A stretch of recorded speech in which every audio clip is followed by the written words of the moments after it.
dia biasalah. Story. Masuk kan? Masuk situ. Udah, ya. Oke. Udah, Bang. Gimana caranya? Lepas keluar. Enggak, udah bisa kok. Tapi yang nggak bisa masuk diapain? Di mixer. Jadi kemana? Dapat sih suara. Dapat. Yang ribu-ribu. Hah? Gimana yang ribu-ribu? Tadi aku minta apa?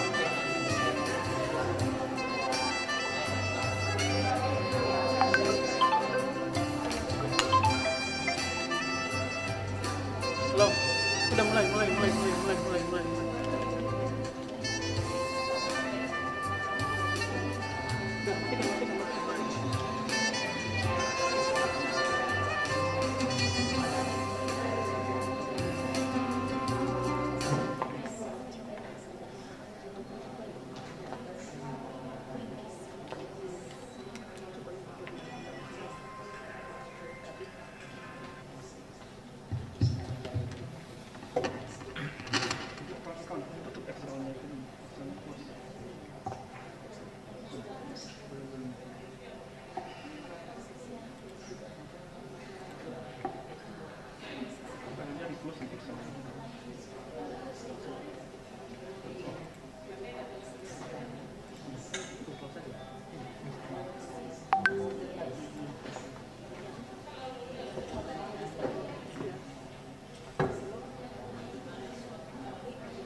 Assalamualaikum warahmatullahi wabarakatuh.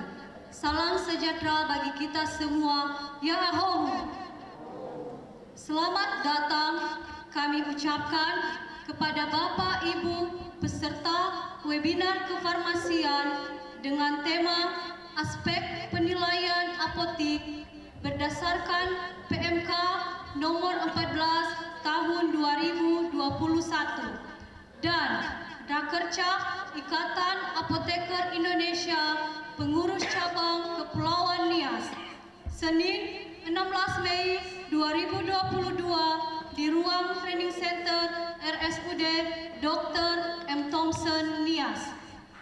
Yang terhormat Bapak Ibu Dewan Penasehat Ikatan Apoteker Indonesia Cabang Kepulauan Nias, yang kami hormati Ketua Ikatan Apoteker Indonesia Cabang Kepulauan Nias, yang kami hormati Bapak Wajin Sarjana Ekonomi, Bapak Jos Melki Okto Simangunsong, Ibu Haimar Harefa Sarjana Hukum Spesialis Noktariat, yang kami hormati Bapak Ibu tim teknis perizinan apotik dari Dinas Kesehatan dan Dinas Perizinan Sekepulauan Nias.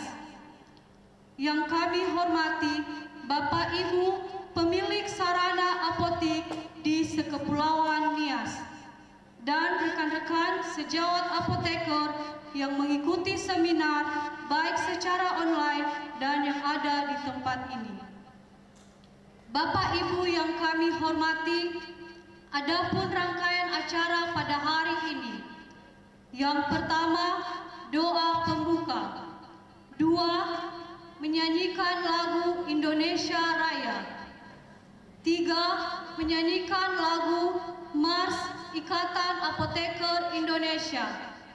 4, laporan Ketua Panitia Webinar Kefarmasian dan Rakerja Pengurus Cabang Ikatan Apoteker Indonesia Kepulauan Nias tahun 2022.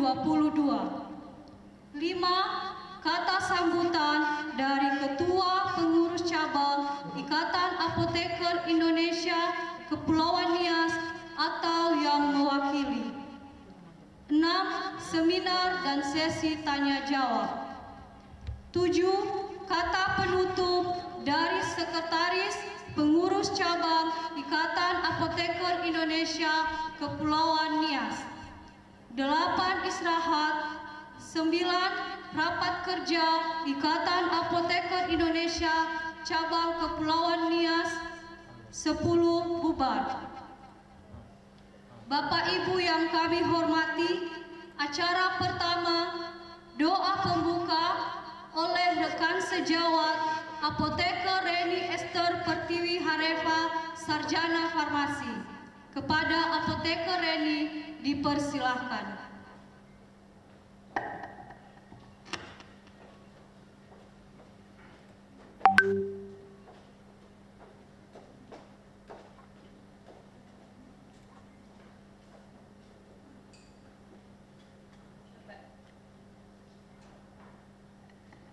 Bapak Ibu yang kami hormati, sebelum kita memulai seluruh rangkaian acara kita, mari kita serahkan seluruh jiwa raga kita ke dalam hadirat Tuhan. Mari kita berdoa menurut agama dan kepercayaan kita masing-masing. Doa mulai.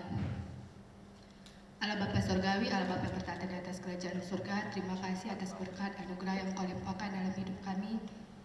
Hingga sampai pada saat ini, Tuhan masih melindungi kami dan masih memberkati kami. Saat ini Tuhan, kami telah berkumpul di dalam ruangan ini. Kami akan melaksanakan seminar kefarmasian dan juga rekercap Ikatan Apoteker Indonesia Kepulauan Nias.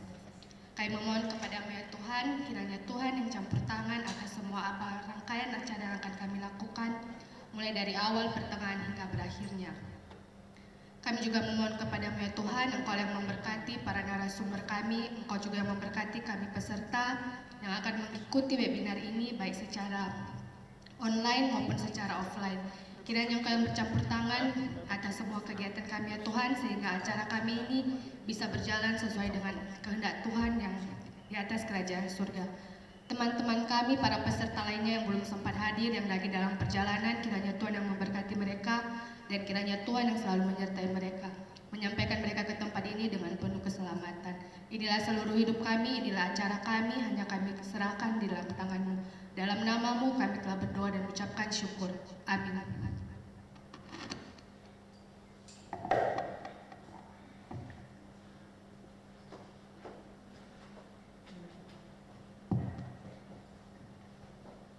Selanjutnya, menyanyikan lagu Indonesia Raya, diteruskan lagu Mars Ikatan Apoteker Indonesia yang dipimpin oleh Apoteker Hartati Bawa Menewi, Sarjana Farmasi. Kepada Apoteker Hartati dipersilahkan.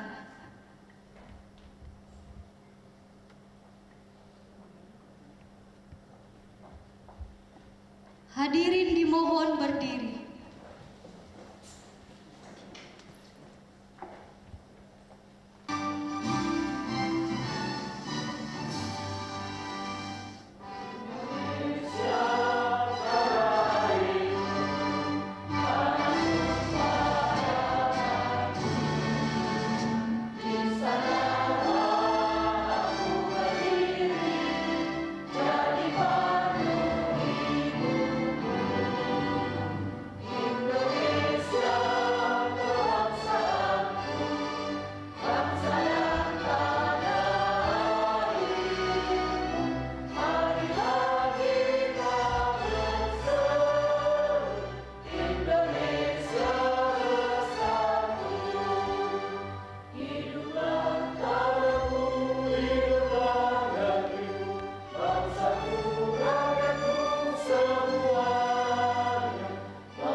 Hadirin dipersilakan duduk kembali.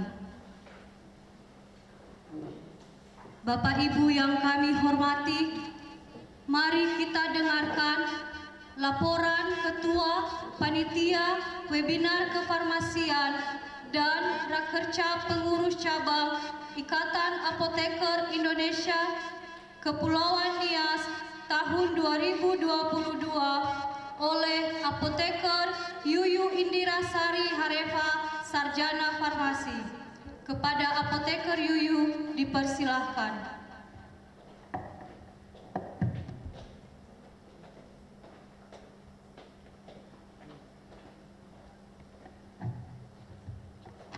Assalamualaikum warahmatullahi wabarakatuh. Selamat pagi dan salam sejahtera bagi kita semua. Yahoo.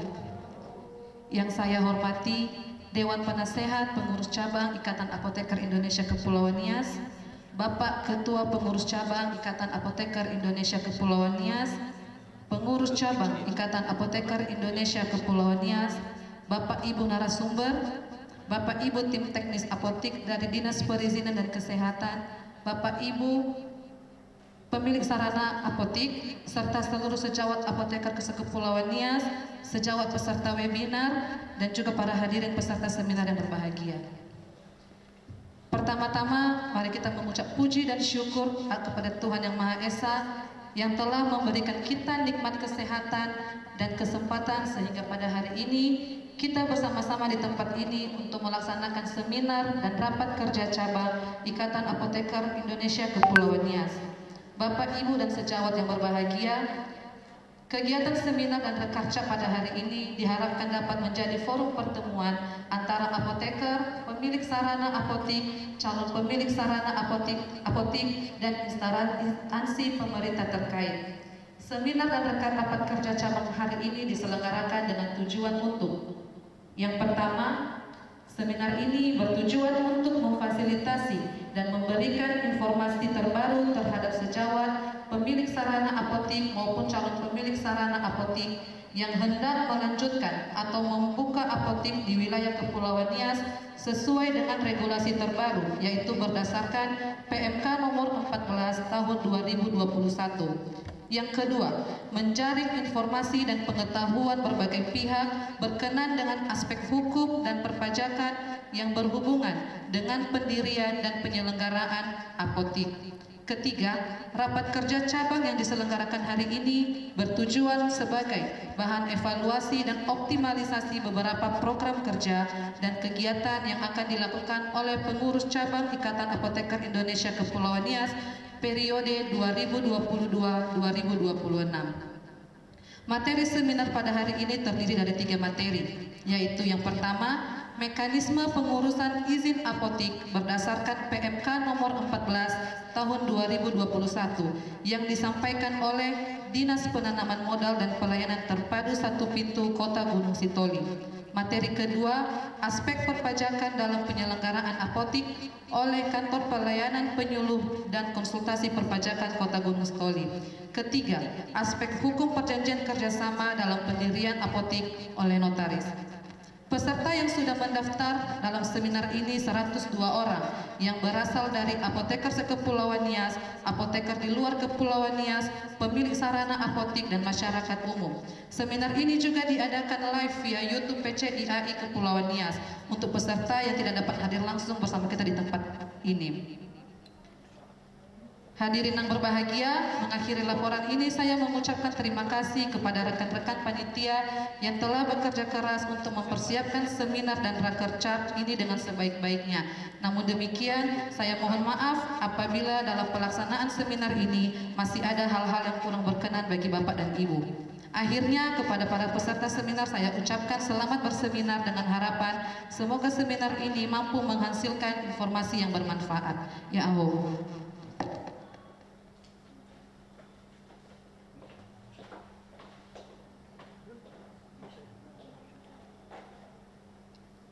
Bapak Ibu yang kami hormati, selanjutnya kata sambutan oleh Ketua Pengurus Cabang Ikatan Apoteker Indonesia, dalam hal ini diwakili oleh Wakil Ketua Pengurus Cabang Ikatan Apoteker Indonesia Apoteker Oktariani Gule, Sarjana Farmasi. Kepada Apoteker Oktariani dipersilahkan.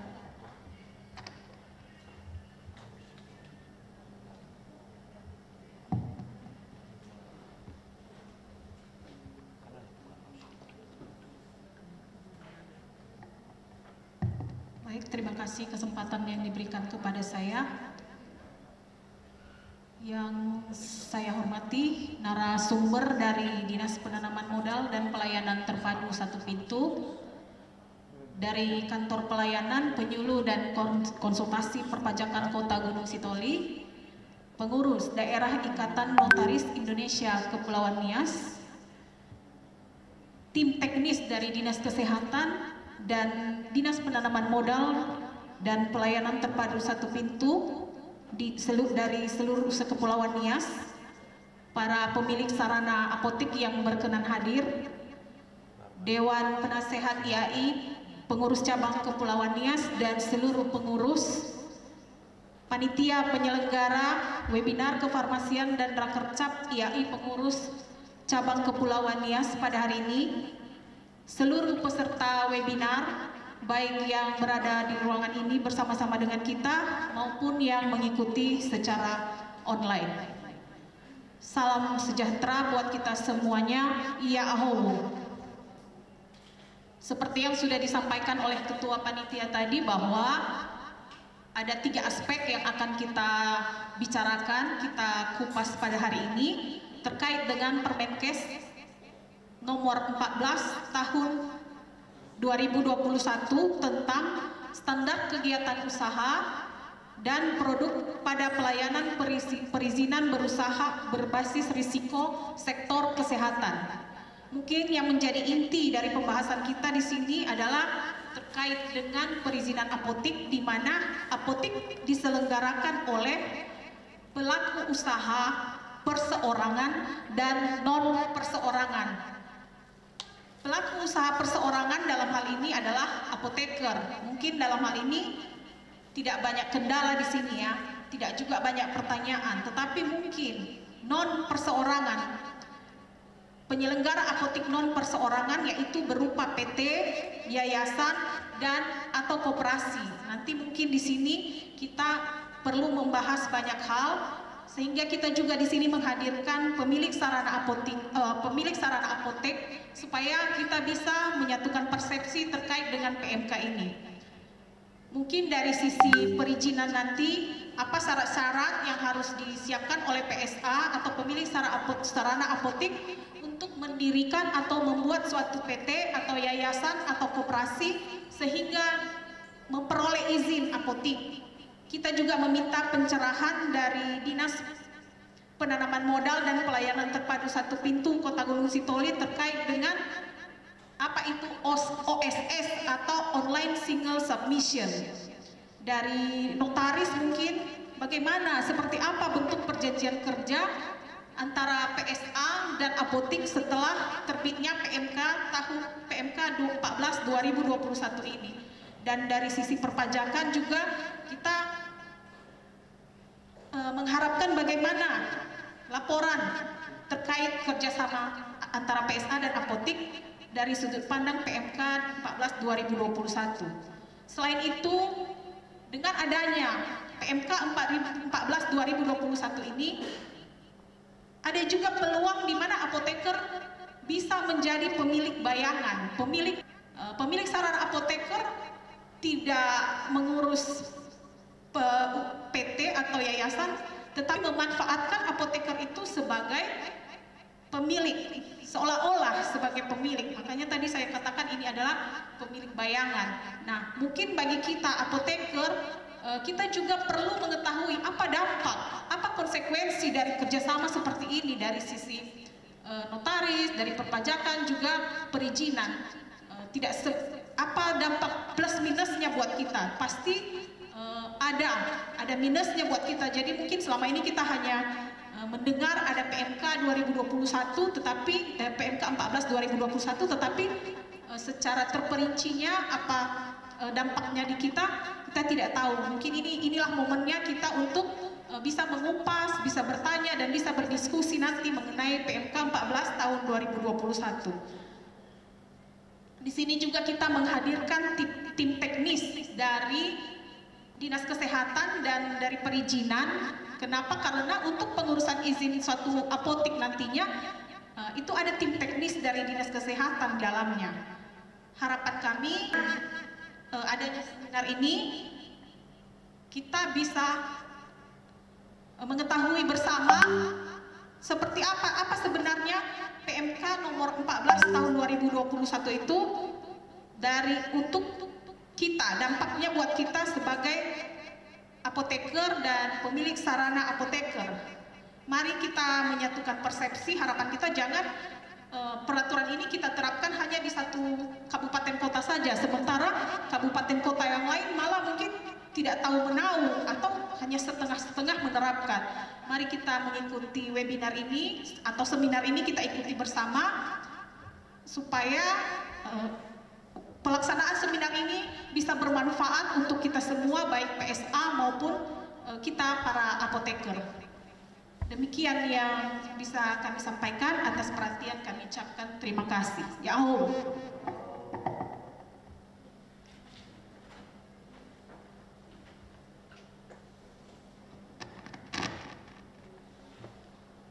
Bapak Ibu yang kami hormati, acara selanjutnya seminar kefarmasian yang dibawakan oleh moderator apoteker Muhammad Akhir Daulay, Sarjana Farmasi.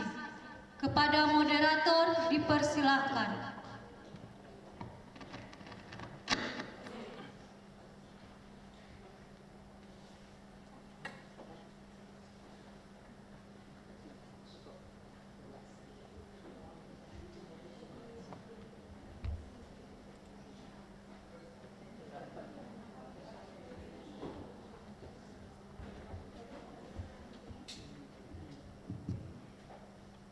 Cik.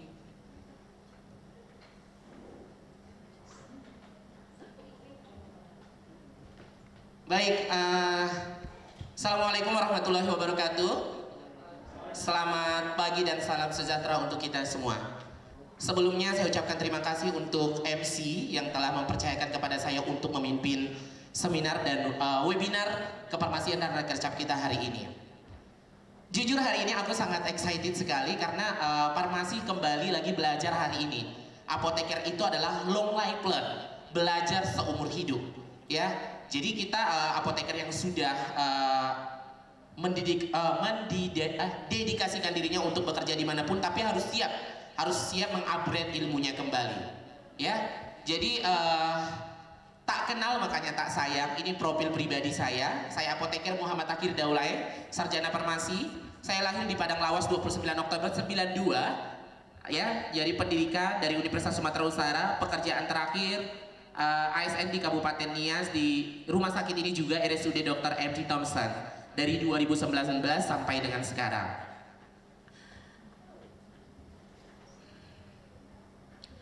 Dan tak lupa juga saya ucapkan terima kasih kepada seluruh tamu undangan, Bapak dan Ibu yang sudah berkenan hadir untuk hari ini. Dan kepada seluruh teman sejawat yang saya banggakan. Dan pastinya kepada panitia yang sudah bekerja keras untuk mengadakan acara pada hari ini. Langsung saja tanpa berlama-lama, hari ini kita akan ada di webinar kefarmasian Rakercap. Dan tak lupa juga saya menyapa sebelumnya teman-teman yang mengikuti acara kita ini secara online dari seluruh Indonesia, ya, ada di berbagai daerah pastinya yang mengikuti acara ini secara online. Saya ucapkan selamat bergabung dan selamat menyaksikan. Saya ucapkan selamat datang di webinar kefarmasian Rakercap Ikatan Apoteker Indonesia Pengurus Cabang Kepulauan Nias. Kita hari ini berbicara tentang nanti aspek perizinan apotek berdasarkan PMK nomor 14 tahun 2021.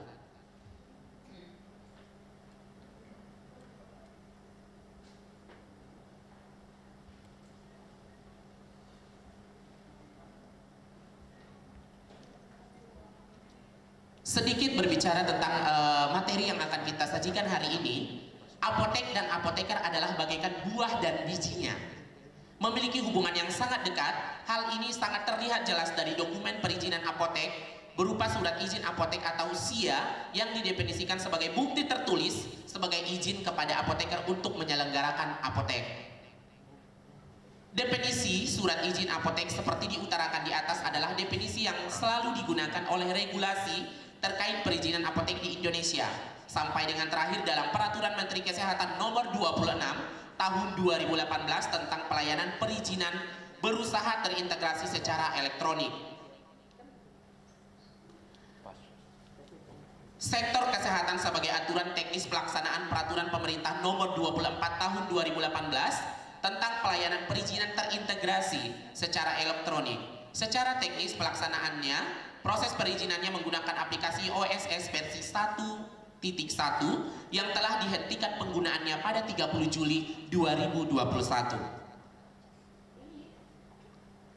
Namun pada 2 Februari 2021, pemerintah melakukan revisi Peraturan Pemerintah Nomor 24 Tahun 2018 menjadi Peraturan Pemerintah Republik Indonesia Nomor 5 Tahun 2021 tentang penyelenggaraan perizinan berusaha berbasis resiko, di mana kemudian pada tanggal 1 April 2021 Kementerian Kesehatan mengeluarkan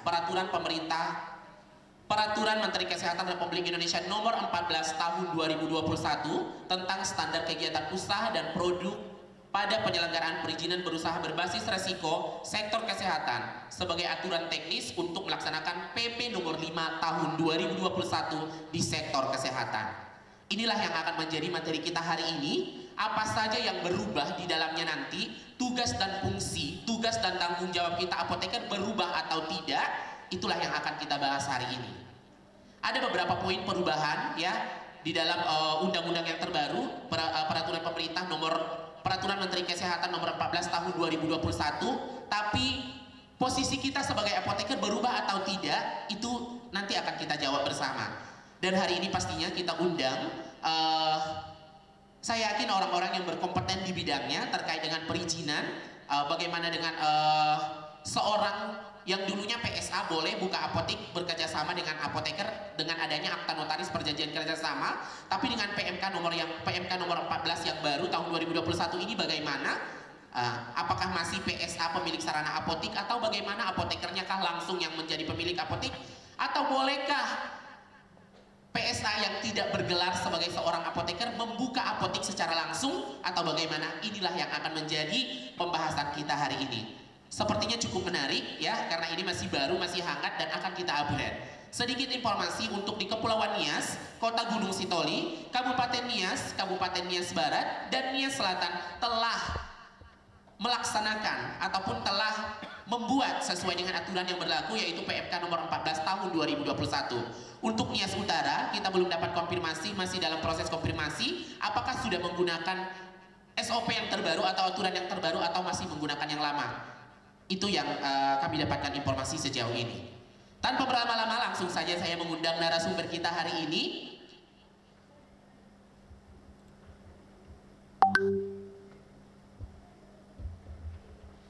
Yang pertama saya mengundang ke atas panggung Bapak Wazin SE dan dari Dinas Perizinan dan dari Perizinan dan Non Perizinan Penanaman Modal pada DPMST SP Kota Gunung Sitoli. Dipersilakan Pak.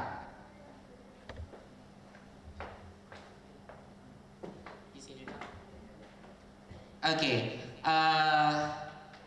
Bapak ini nanti kita akan berbicara tentang bagaimana undang-undang yang baru ini, Peraturan Pemerintah Kesehatan Nomor 14 Tahun 2021 akan kita bahas secara tuntas. Bagaimana seharusnya perizinan yang sekarang, apakah memang pastinya ada perbedaan dengan yang lama, tapi ada juga persamaan, dan pastinya posisi kita apoteker di sana, tanggung jawab kita apoteker di sana, apakah berubah atau tetap sama seperti itu? Ya, udah siap hari ini Pak? Siap. Baik, tepuk tangan yang meriah untuk Bapak Wazin SE.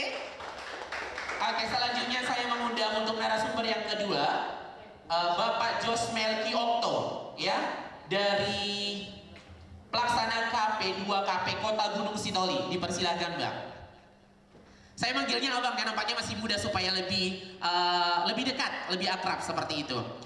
Dan yang ketiga langsung saja, ini teman lama saya ya, teman lama saya dulu kalau bicara tentang Muhaimar, ini kawan saya ngejumba dulu. Beliau ini nampaknya masih awet muda terus. Kenapa? Karena aktif sekali olahraganya. Beliau juga sosialnya sangat bagus. Saya juga pertama-tama datang di Nias, berkenal dengan Ibu Haimar di salah satu komunitas olahraga. Sempat dekat, cuman saya nggak lama kemudian out dari tempat tersebut karena ada beberapa hal tertentu yang menurut saya ya harus hengkang seperti itu ya Bu. Langsung saja tanpa berlama-lama saya mengundang Ibu Haimar Harepa untuk ke atas panggung. Dipersilahkan Bu.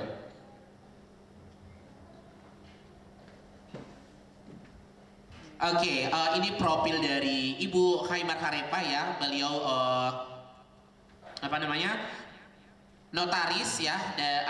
Alamat kantornya di Jalan Diponegoro nomor 46, Kelurahan Ilir, Kecamatan Gunung Sitoli, pastinya di Kota Gunung Sitoli. Saya rasa kalau untuk di Gunung Sitoli, orang-orang yang di depan saya yang kompeten yang 3 orang ini sepertinya pada kenal semua ya. Dan karena memang orang-orang ini sering muncul ke permukaan seperti itu. Baik, tanpa berlama-lama kita sebelum mulai webinar hari ini, saya minta tepuk tangan yang luar biasa untuk kita semua hari ini. Dan saya sampaikan peraturan dalam webinar hari ini. Pertama nanti kita seminar dulu. Jika ada pertanyaan silahkan disimpan dulu pertanyaannya. Nanti akan saya berikan sesi tanya jawab setelah selesai materi. Seperti itu ya. Ada pertanyaan? Tidak. Siap untuk materi hari ini? Siap. Oh, sekali lagi saya ingin tes dulu. Kalau saya bilang PCIAI Nias, jawabannya taat aturan. Jawabannya gimana ya? Gimana, ada saran? Kalau saya bilang PCIAI Nias, jawabannya taat aturan, bayar pajak, luar biasa. Seperti itu ya. Karena kita orang-orang yang kompeten pastinya harus taat pajak dan aturannya juga harus taat. Kita bayar, kita taati aturan sesuai dengan yang undang-undang yang berlaku. Pajak juga kita laksanakan, itu kewajiban kita. Baru kita, itulah orang-orang yang luar biasa. Oke, taat aturan, bayar pajak, luar biasa. Seperti itu, siap? Oke, saya minta suaranya yang kencang supaya kita mulai. Kalau nggak kencang-kencang nggak kita mulai ini acara. Oke, PCIAI Nias. Tepuk tangan yang luar biasa untuk kita semua hari ini. Langsung saja mikrofon ini saya serahkan kepada Bapak Wasdin SE. Ya, beliau bekerja di Dinas Perizinan dan Penanaman Modal Satu Pintu ya Pak. Kota Gunung Sitoli. Lebih tepatnya mungkin nanti Bapak ini akan menjelaskan profil beliau seperti apa gitu. Langsung saja waktu dan tempat dipersilahkan. Boleh Pak.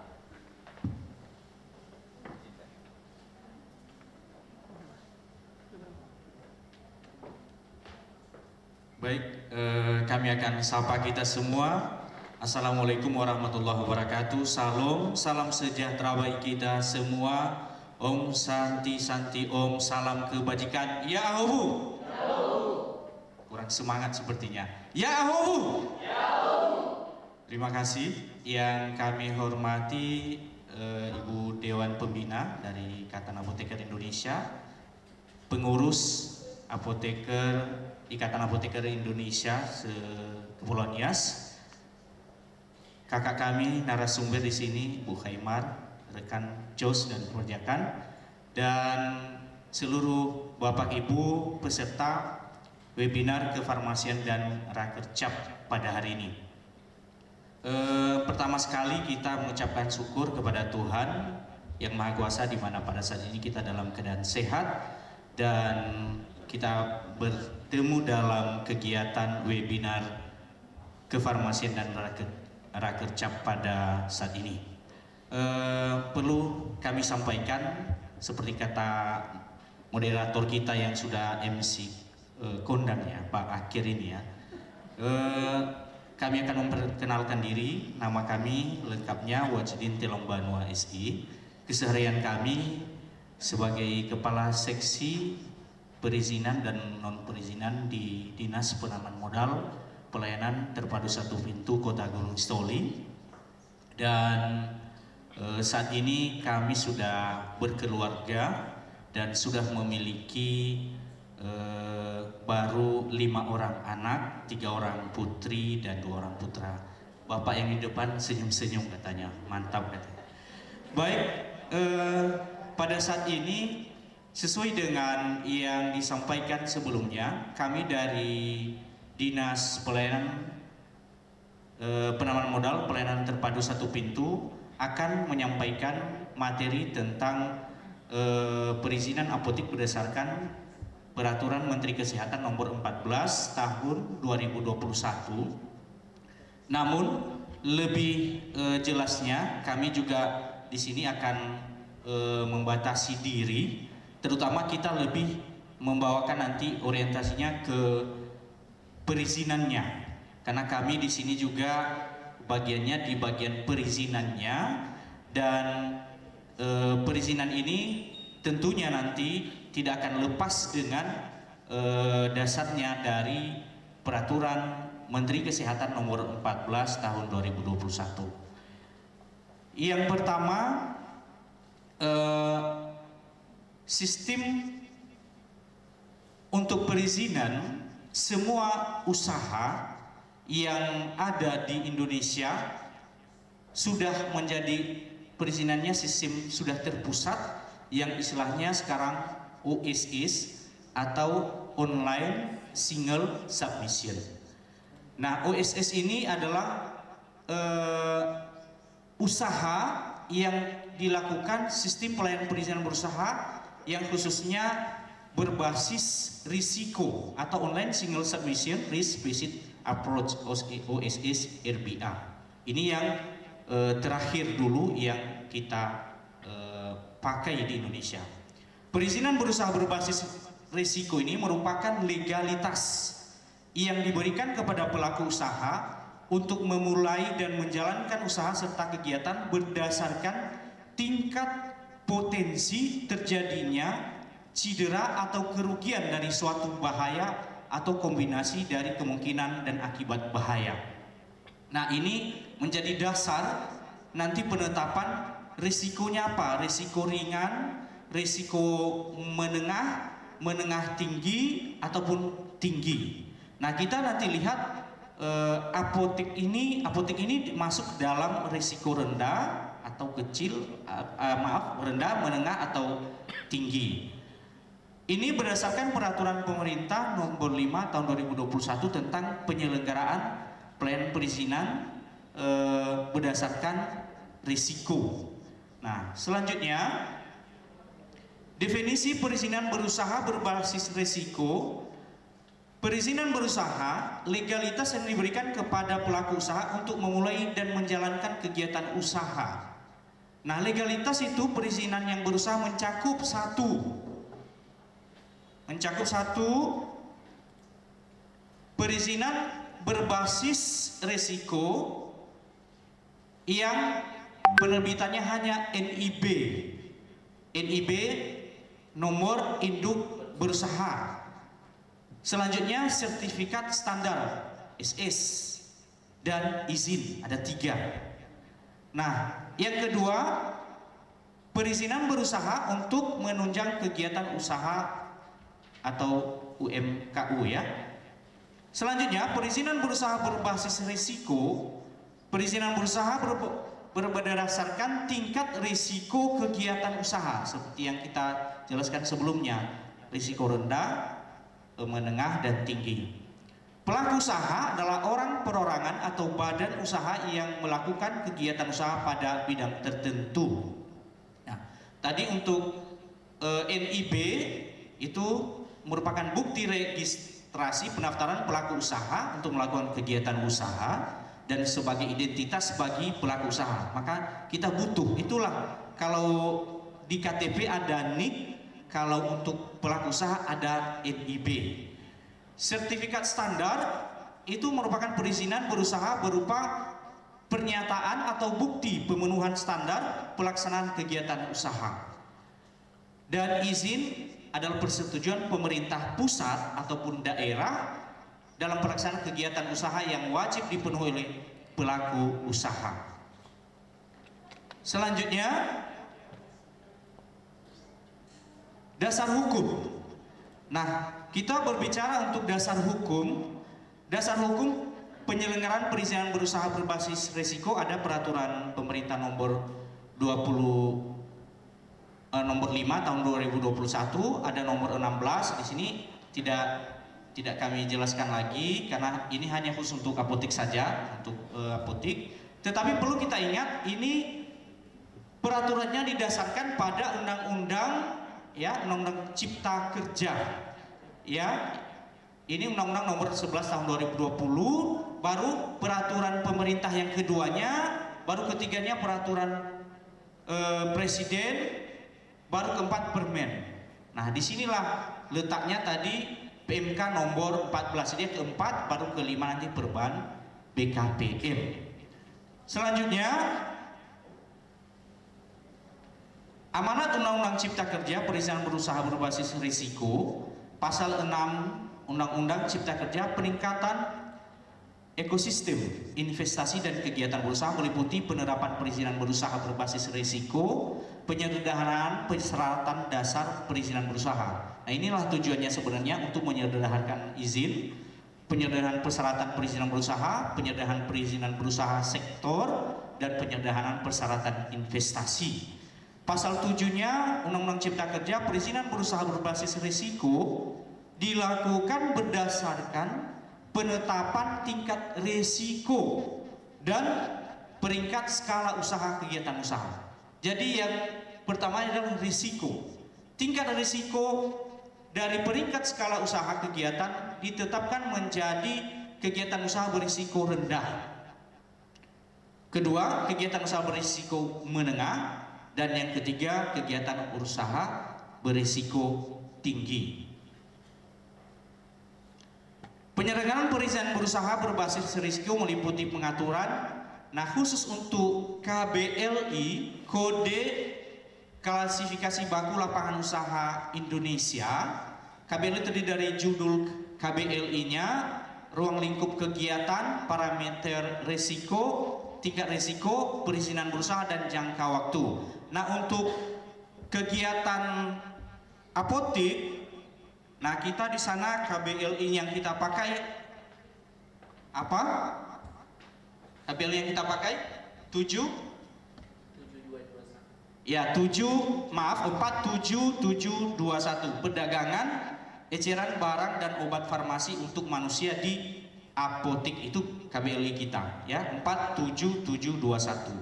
Nah, ini nanti mungkin teman-teman dari tim teknis dari kesehatan ini lebih mengetahui hal ini, karena ini menyangkut dengan isi dari masuk ke dalam zonanya kesehatan, ya, dari peraturan Menteri Kesehatan.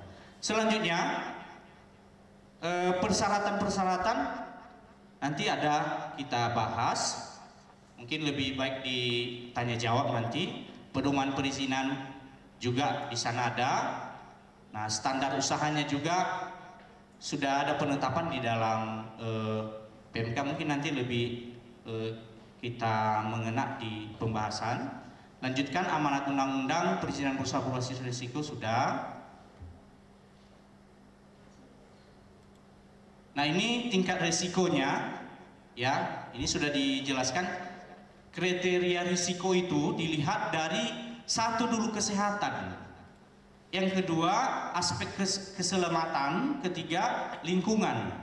Nah, di lingkungan ini contohnya apakah risikonya itu akan menyebabkan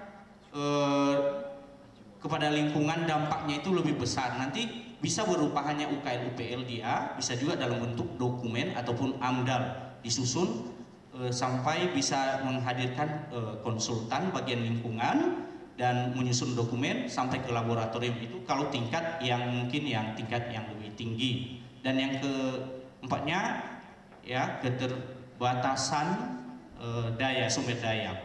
Yang kelima, aspek risiko lainnya yang disesuaikan dengan sifat kegiatan usaha. Nah, inilah resikonya tadi sudah rendah. Kalau resiko rendah, perizinan berusahanya hanya muncul NIB saja. Nah, kalau risikonya rendah, contohnya Bapak Ibu ada usaha, daftar sendiri dari rumah, ketik www.oss.go.id, langsung daftar, bisa dapat langsung.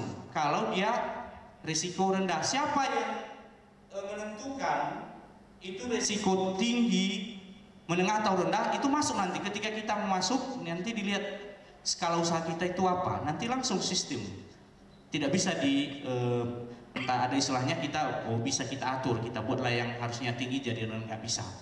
Selanjutnya kalau dia risiko menengah atau menengah rendah atau menengah tinggi, maka yang akan diterbitkan dokumennya yaitu NIB, nomor induk berusaha, sama SS, sertifikat standar. Nah, sertifikat standar itu nanti muatannya ada pemenuhan komitmen. Nah, selanjutnya kalau untuk yang resikonya tinggi, maka yang dokumen yang muncul nanti adalah NIB dengan izin. Selanjutnya alur sistem OSS. Nah, ini alur yang ada, kami jelaskan, ini bisa dilihat sendiri. Ada informasi umum, validasi, ya, sampai output. Ini mungkin kalau lebih jelasnya nanti kita masuk ke langsung ke pendaftarannya, bisa kita lihat yang seperti ini. Kategori pelaku usaha. Nah, khusus untuk kegiatan apotek, kategori usaha itu, ya, ada kategori usaha perseorangan dan usaha non perseorangan. Tadi sudah sedikit tadi disinggung-singgung baik Pak Akir, lebih dari mewakili dari ketua Ikatan Apoteker. Kalau untuk kegiatan apoteker ini atau kegiatan apotek, perubahan yang sangat signifikan sekali ketika sebelumnya pelaku usaha itu bisa membuat usahanya mendirikan apotek dengan menyiapkan segala macam dokumen-dokumen yang ada, apapun latar belakangnya bisa. Satu perjanjian dengan apoteker bisa sebelumnya, tapi sejak adanya perizinan apotek berdasarkan PMK nomor 14 tahun 2021 ini, itu tidak bisa lagi Bapak Ibu. Kalau perseorangan, maka hanya satu kata kuncinya, apoteker. Nggak bisa yang lain. Siapapun dia, kalau bukan apoteker, contohnya kita masuk dalam daftar, ya, ke OSS, ya, daftar, kita masukkan nama kita, padahal kita bukan apoteker, entah buat-buat saja depannya APT kan. Itu nanti dilihat ada dokumen-dokumen yang kita masukkan, tidak bisa, tidak diterima sistem. Jadi kuncinya untuk perseorangan ini hanya satu, hanya apotekernya, nggak bisa yang lain. Nah, sedangkan untuk non perseorangan, ya, non perseorangan diberikan peluang kepada yang bukan apoteker. Nah, bisa kepada siapa saja, bisa silakan membuat satu usaha, mendirikan usaha, tetapi konsekuensinya harus dalam bentuk berbadan hukum usahanya, baik dalam bentuk PT, baik dalam bentuk yayasan ataupun koperasi. Nanti itu tentunya dibuktikan dengan adanya penerbitan dari pengesahan dari notaris, mungkin ada AHU online-nya, nanti Kak Haimar nanti yang berhadapan dengan Bapak Ibu pelaku usaha untuk membuat yang seperti itu. Jadi kalau sekarang ya bisalah senyum berbaik-baik dulu sama Bu Haimar biar nanti bisa dibantu ya Bu ya. Selanjutnya kategori pelaku usaha sudah ada, UMK, usaha mikro kecil, dan ada juga yang non UMK. Kalau UMK tadi ini perseorangan badan usaha, ya, orang perseorangan. Dan untuk non UMK itu badan usaha, kantor perwakilan, badan usaha luar negeri. Ini tidak perlu saya rinci lagi karena kita harus hanya dengan apotek saja, dengan apotek.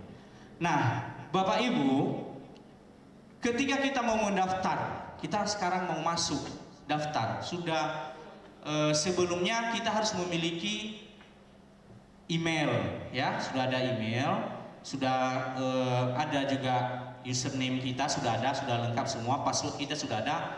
Nah, sekarang kita masuk ke ketik www.oss.go.id.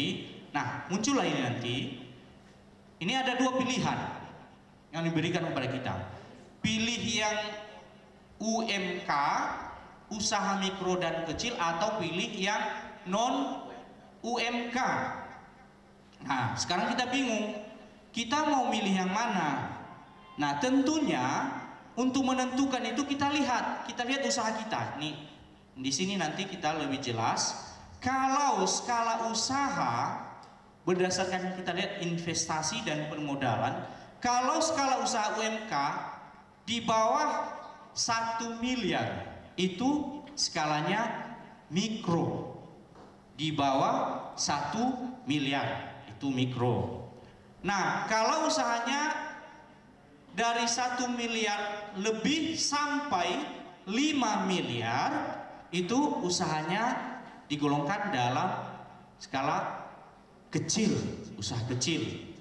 Nah, kalau skala usaha non UMK, ya, non UMK yang menengah mulai dari lebih 5 miliar sampai 10 miliar. Dan untuk yang besar yaitu di atas 10 miliar. Contohnya 10 miliar 100.000 pun dia sudah digolongkan dalam besar. Selanjutnya, Bapak Ibu, kemudahan perizinan berusaha bagi usaha mikro dan kecil, diberikan kemudahan bagi pelaku usaha UMK tingkat risiko rendah, diberi kemudahan perizinan tunggal berupa hanya NIB saja seperti yang saya sampaikan sebelumnya. Sudah lengkap datanya, yang penting valid datanya, mulai dari KTP-nya, nomor induk kependudukan, NIK-nya sudah pas, maka bisa daftar sendiri. Nah, nanti langsung muncul NIB. Nah, inilah yang pelaku usaha yang risiko rendah. Nah, selanjutnya diberikan kemudahan dan persyaratan dasar berupa KKPR dan persetujuan lingkungan. Itu udah langsung otomatis nanti di dalam. Kalau kita yang masih risiko menengah ke bawah ya, langsung nanti bisa muncul itu. Selanjutnya, NIB berlaku sebagai identitas bagi pelaku usaha, bukti pendaftaran melakukan kegiatan usaha. Kita mendapatkan hak akses ke pabeanan. Terus bisa juga yang keduanya tadi ini angka pengenal impor pelaku usaha, ini kita tidak masuk ke sana. Keempat, pendaftaran kepesertaan jaminan sosial kesehatan, ini untuk pekerja. Kita wajib juga mendaftarkan mereka untuk jaminan sosial kesehatan dan jaminan sosial tenaga kerjaan. Dan yang kelima, wajib lapor ke tenaga kerjaan untuk periode pertama pelaku usaha. Nah, penerbitan perizinan berusaha bagi UMK ini alurnya ya bisa kita lihat sendiri bagi UMK usaha. Nah, masa berlaku perizinan ini, izin usaha berlaku selama pelaku usaha menjalankan usaha atau kegiatan lain kecuali diatur lain dalam undang-undang. Izin operasional berlaku sesuai dengan jangka waktu yang ditetapkan sesuai dengan peraturan yang mengatur masing-masing izin. Nah, khusus untuk apotek ini dalam PMK nomor 14 tahun 2021 sudah diatur paling lama 5 tahun disesuaikan dengan dari apoteknya, STRK-nya ya. Nah, di situ sesuai dengan itu. Nah, selanjutnya permohonan hak akses orang perorangan. Nah, ini dasar-dasar yang bisa kita buat. Kalau perorangan hanya mengisi nama pelaku usaha, nomor induk kependudukan. Kalau yang badan usaha mengisi nama, NIK, nomor telepon, alamat email, penanggung jawab perusahaan, nomor pengesahan badan usaha. Nah, kalau 3 badan usaha layanan umum, ini keempatnya perwakilan. Ini tidak perlu lagi. Data dasar hukum pembentukan meliputi ini. Selanjutnya, pembuatan dan aktivasi akun hak akses OSS RBA. Nah, ini tadi, ini bisa kita coba nanti. Kalau dia mau buat pelaku usahanya, tinggal ketik ini https atau www.oss.go.id. Baru aktivasi akun dan pengiriman username dan password nanti dibalas langsung dari BKBM OSS-nya sendiri, dikirim kita alamatnya, baru passwordnya. Nah, setelah itu pendaftaran kegiatan usaha, masukkan ke sistem OSS itu data perusahaannya apa, yang mulai dari nama, alamat kantor, email, NPWP dan lain sebagainya. Ini berhubungan khusus untuk yang baru ini, kita harus punya NPWP. Kalau dulu pelaku usaha mendaftar di OSS ini tanpa NPWP pun dulu Pak Jos, bisa kita buat aja nanti buat nol, nggak ada NPWP bisa. Tapi sekarang nggak bisa. Bahkan kalau ada pelaku usaha, dia ada NPWP-nya, sudah ada nomornya, dia belum bayar, contohnya nunggak 2 tahun, maka sistem tidak bisa jalan. Bagaimanapun kita banting-banting laptop kita Bapak Ibu, bagaimanapun kita menangis darah istilahnya nggak akan masuk lagi. Harus wajib bayar dulu tunggakannya, pajaknya, baru jalan nanti. Nah, baru data pelaku, daftar kegiatan usaha, KBLI-nya tadi, ini kita masukkan. Baru proses perizinan berusahanya, terbitlah NIB-nya. Nah, inilah contoh nanti NIB. Dia logonya langsung logo Garuda. Nah, ini logo Garuda. Ini sampai terbit begini. Contoh lembar NIB. Nah, pemenuhan komitmen izin usaha bagi pelaku usaha yang tidak akan membangun. Nah, pelaku usaha kemudian memilih pada kolom status bangunan usaha apakah prasarana yang digunakan merupakan sewa atau tidak sewa. Ini lebih detail, sedetail mungkin. Izin yang dibutuhkan izin usaha NIB dan sertifikat standar. Bagi pelaku usaha yang akan membangun, pelaku usaha kemudian menyatakan bahwa prasarana yang digunakan merupakan tidak sewa. Tapi di sana nanti akan muncul untuk IMB, izin mendirikan bangunan. Nanti dia langsung paralel dia, izin lokasi dan IMB-nya. Nah, izin lingkungan, izin yang diberikan kepada pelaku usaha yang melakukan usaha atau kegiatan yang wajib AMDAL. Nah, ini yang kami sampaikan tadi, wajib AMDAL, dan ada juga yang hanya UKL UPL dalam rangka perlindungan dan pengelolaan lingkungan hidup. Kalau pendirian apotek dia tidak AMDAL, ya, mungkin tidak sampai ke AMDAL, hanya sampai ke UKL UPL. Kalau AMDAL itu sudah masuk menyusun dokumen dengan ada konsultan dan bahkan sampai ke pemeriksaan laboratorium. Manfaat apa saja perizinan berusaha bagi pelaku usaha? Lebih mudah menjalin kerjasama, memberikan kepercayaan bagi rekan-rekan atau calon partner bisnisnya. Legalitas, kita sudah ada legalitas, logonya udah logo Garuda, bukan lagi lokal atau daerah. Nilai tambah untuk akses permodalan digunakan sebagai syarat pengajuan pinjaman bisa. Kalau Bapak Ibu mau meminjam sudah bisa, karena sudah ada legalitas yang online-nya ya, udah pakai logo Garuda dia. Lokasi usaha yang terlindungi dan pengembangan usaha. Nah, untuk ini pengawasan wajib dilakukan Kementerian KL, kementerian lembaga atau pemerintah pusat daerah atas pemenuhan komitmen. Nanti dilihat benar nggak kalau kita masukkan data-data kita di OSS, kan bisa saja kita mau kita buat bagus-bagus saja, kita kirim data-data yang apa. Nah, nanti ada pemenuhan komitmen, ada pemenuhan standar apa betul, ada pengawasan dan sanksi tindakan. Sanksi yang kita dapat dalam pengawasan jika ditemukan ketidaksesuaian atau penyimpangan dalam mengambil tindakan berupa 1, diberikan peringatan. Yang kedua, penghentian sementara kegiatan berusaha. Ketiga, pengenaan denda administratif. Dan keempat, pencabutan perizinan berusaha. Nah, demikian dulu untuk materinya. Mungkin yang lebih jelasnya nanti kita bersama-sama di sesi diskusi. Demikian, terima kasih. Yahoo.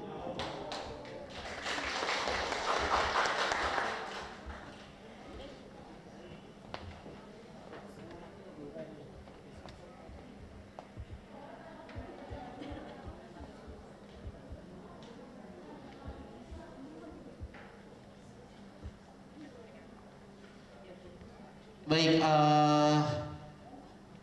pertanyaannya disimpan dulu ya Pak, atau gimana? Atau langsung sesi tanya jawab satu materi nanti aja ya Pak, karena mungkin berkesinambungan ya.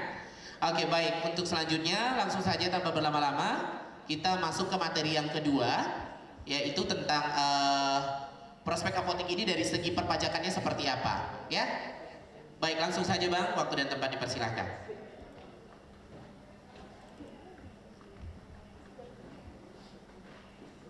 Selamat pagi Bapak dan Ibu semua. Assalamualaikum warahmatullahi wabarakatuh. Salam sejahtera bagi kita semua. Yahobu. Kurang semangat sekali lagi. Yahobu. Sebelum saya menjelaskan kewajiban pajak tentang apoteker di sini, baiknya saya memperkenalkan diri dahulu. Perkenalkan, nama saya Jos Melki Yokto Simangunsong. Saya sebagai pelaksana KP2KP Gunung Sitoli yang ditunjuk oleh langsung sama Pak Putra Simanjuntak sebagai atasan. Saya asli orang Medan, di sini bekerja udah kurang lebih 2 tahun. Sebelum saya menjelaskan kewajiban perpajakan apoteker, mohon izin yang terhormat Bapak Ibu Dewan Penasihat, Wakil Ketua Ikatan Apoteker Indonesia, Abang, panggil Abang, baru sama Bapak Ibu narasumber. Baik, di sini saya akan menjelaskan kewajiban apoteker, kewajiban perpajakan apoteker. Next. Apoteker. Apoteker adalah sarjana farmasi yang telah lulus sebagai apoteker dan telah mengucapkan sumpah jabatan apoteker. Kalau boleh tahu ini Bapak dan Ibu untuk mengetes pengetahuannya, ini terdapat di Peraturan Menteri Kesehatan nomor berapa?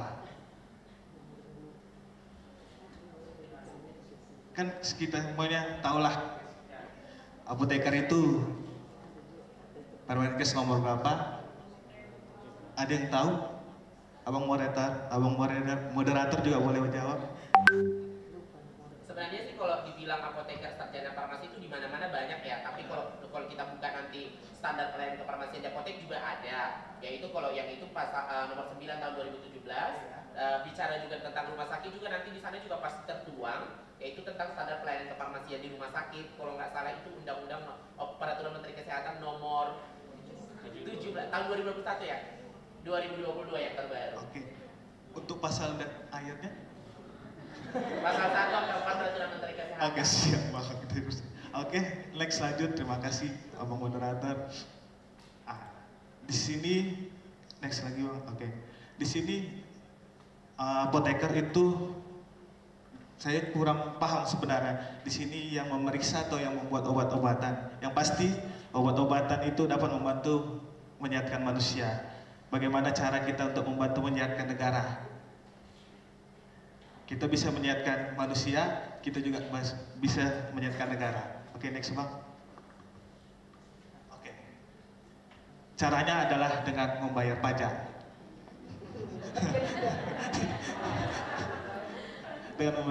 Di sini pertama saya akan menjelaskan arti pajak itu adalah kontribusi wajib.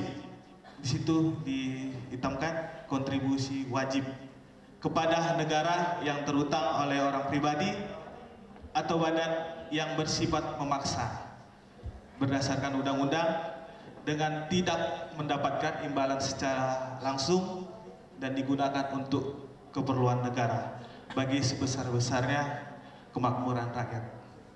Jadi di situ kita dihimbau itu wajib sebagai warga negara Indonesia.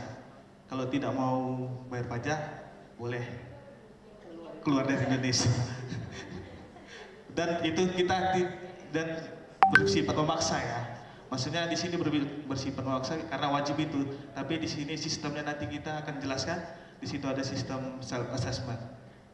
Dan itu tidak menerima imbalan secara langsung, tapi itu imbalannya kita bisa dapat dari kayak dana BOS, baik yang kayak kemarin yang pandemi untuk vaksin COVID, itulah yang dibilang untuk keperluan negara. Oke, lanjut Bang. Oke, pendapatan negara itu target pada APBN 2021 itu sebesar 1.743,6 triliun. Tapi kita puji Tuhan, meskipun pandemi kita pajak ini dari 18 tahun Bapak dan Ibu kita tercapai 101,6%, itu sebesar 2.003,1 triliun meskipun pandemi. Dan dari segi pajak kita itu ada 70,5%, karena kan APBN ini dia bisa terbagi dari pajak, dari bea cukai, atau penerimaan pajak bukan penerimaan negara bukan pajak, PNBP. Jadi kita di situ bagiannya 70,5% penerimaan pajak, yaitu terdiri dari PPH, PPN, PBB, dan pajak lainnya. Jadi kami ucapkan juga dari pajak mewakili DJP, saya pribadi ucapkan terima kasih kepada Bapak dan Ibu yang sudah melakukan kewajiban perpajakannya dengan baik. Oke, lanjut Bang. Ini seperti yang saya bilang tadi, digunakan untuk keperluan negara. Itu dalam yang pertama itu untuk layanan publik, itu untuk subsidi daya PLN sekarang yang sampai 900 itu ada disubsidi, di atas itu baru dikenakan, baru untuk pertahanan, keamanan negara, untuk fasilitas umum, untuk pembangunan jalan tol, meskipun kita juga ada pembayaran setiap memakai jalan tol. Nah, itu untuk pendidikan itu bisa untuk dana BOS, dan yang terakhir itu untuk kesehatan. Lanjut dong. Pajak itu terdiri dari dua. Di sini ada pajak pusat. Yang pertama itu pajak penghasilan atau PPH. Yang kedua pajak pertambahan nilai atau PPN, dan pajak penjualan atas barang mewah PPNBM. Baru yang ketiga adalah pajak bumi dan bangunan PBB, sektor perkebunan, perhutanan, dan pertambangan. Baru yang terakhir bea materai. Itu untuk membiayai APBN. Yang kedua itu ada pajak daerah, itu ada terdiri dari pajak kendaraan bermotor, pajak hotel, pajak hiburan, pajak restoran, pajak reklame, pajak bumi dan bangunan atau BB, sektor perdesaan dan perkotaan. Dan terakhir itu bea perolahan atas hak tanah dan bangunan atau BPHTB untuk membiayai APBD. Di sini saya akan nanti membahas kewajiban apoteker itu berdasarkan pajak pusat, yaitu dari segi pajak penghasilan dan PPN, ada sedikit PPN. Lanjut Bang.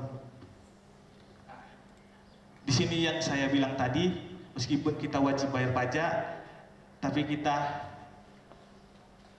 inilah alur-alurnya. Jadi kita sebelum menjadi warga negara yang baik, sebelum punya NPWP, itu ada rinciannya, ada daftar, ada hitung, ada bayar, dan ada lapor. Next. Oke. Fotokopi NPWP apoteker merupakan salah satu kelengkapan dokumen administrasi untuk memperoleh surat izin apoteker. Itu terambil dari pasal 3 ayat 2 huruf C Peraturan Menteri Kesehatan nomor 9 tahun 2017. Seperti yang dibilang Bapak sebelumnya tadi, sekarang untuk mengurus izin itu harus bayar pajak selama 2 tahun. Jadi kalau misalnya belum bayar pajak, mau dibanting pun, mau nangis darah pun tidak bisa dilanjutkan untuk persyaratan administrasinya. Jadi harus ada pembayaran selama 2 tahun dan pelaporannya. Lanjut. Bagaimana kalau kita belum memiliki NPWP?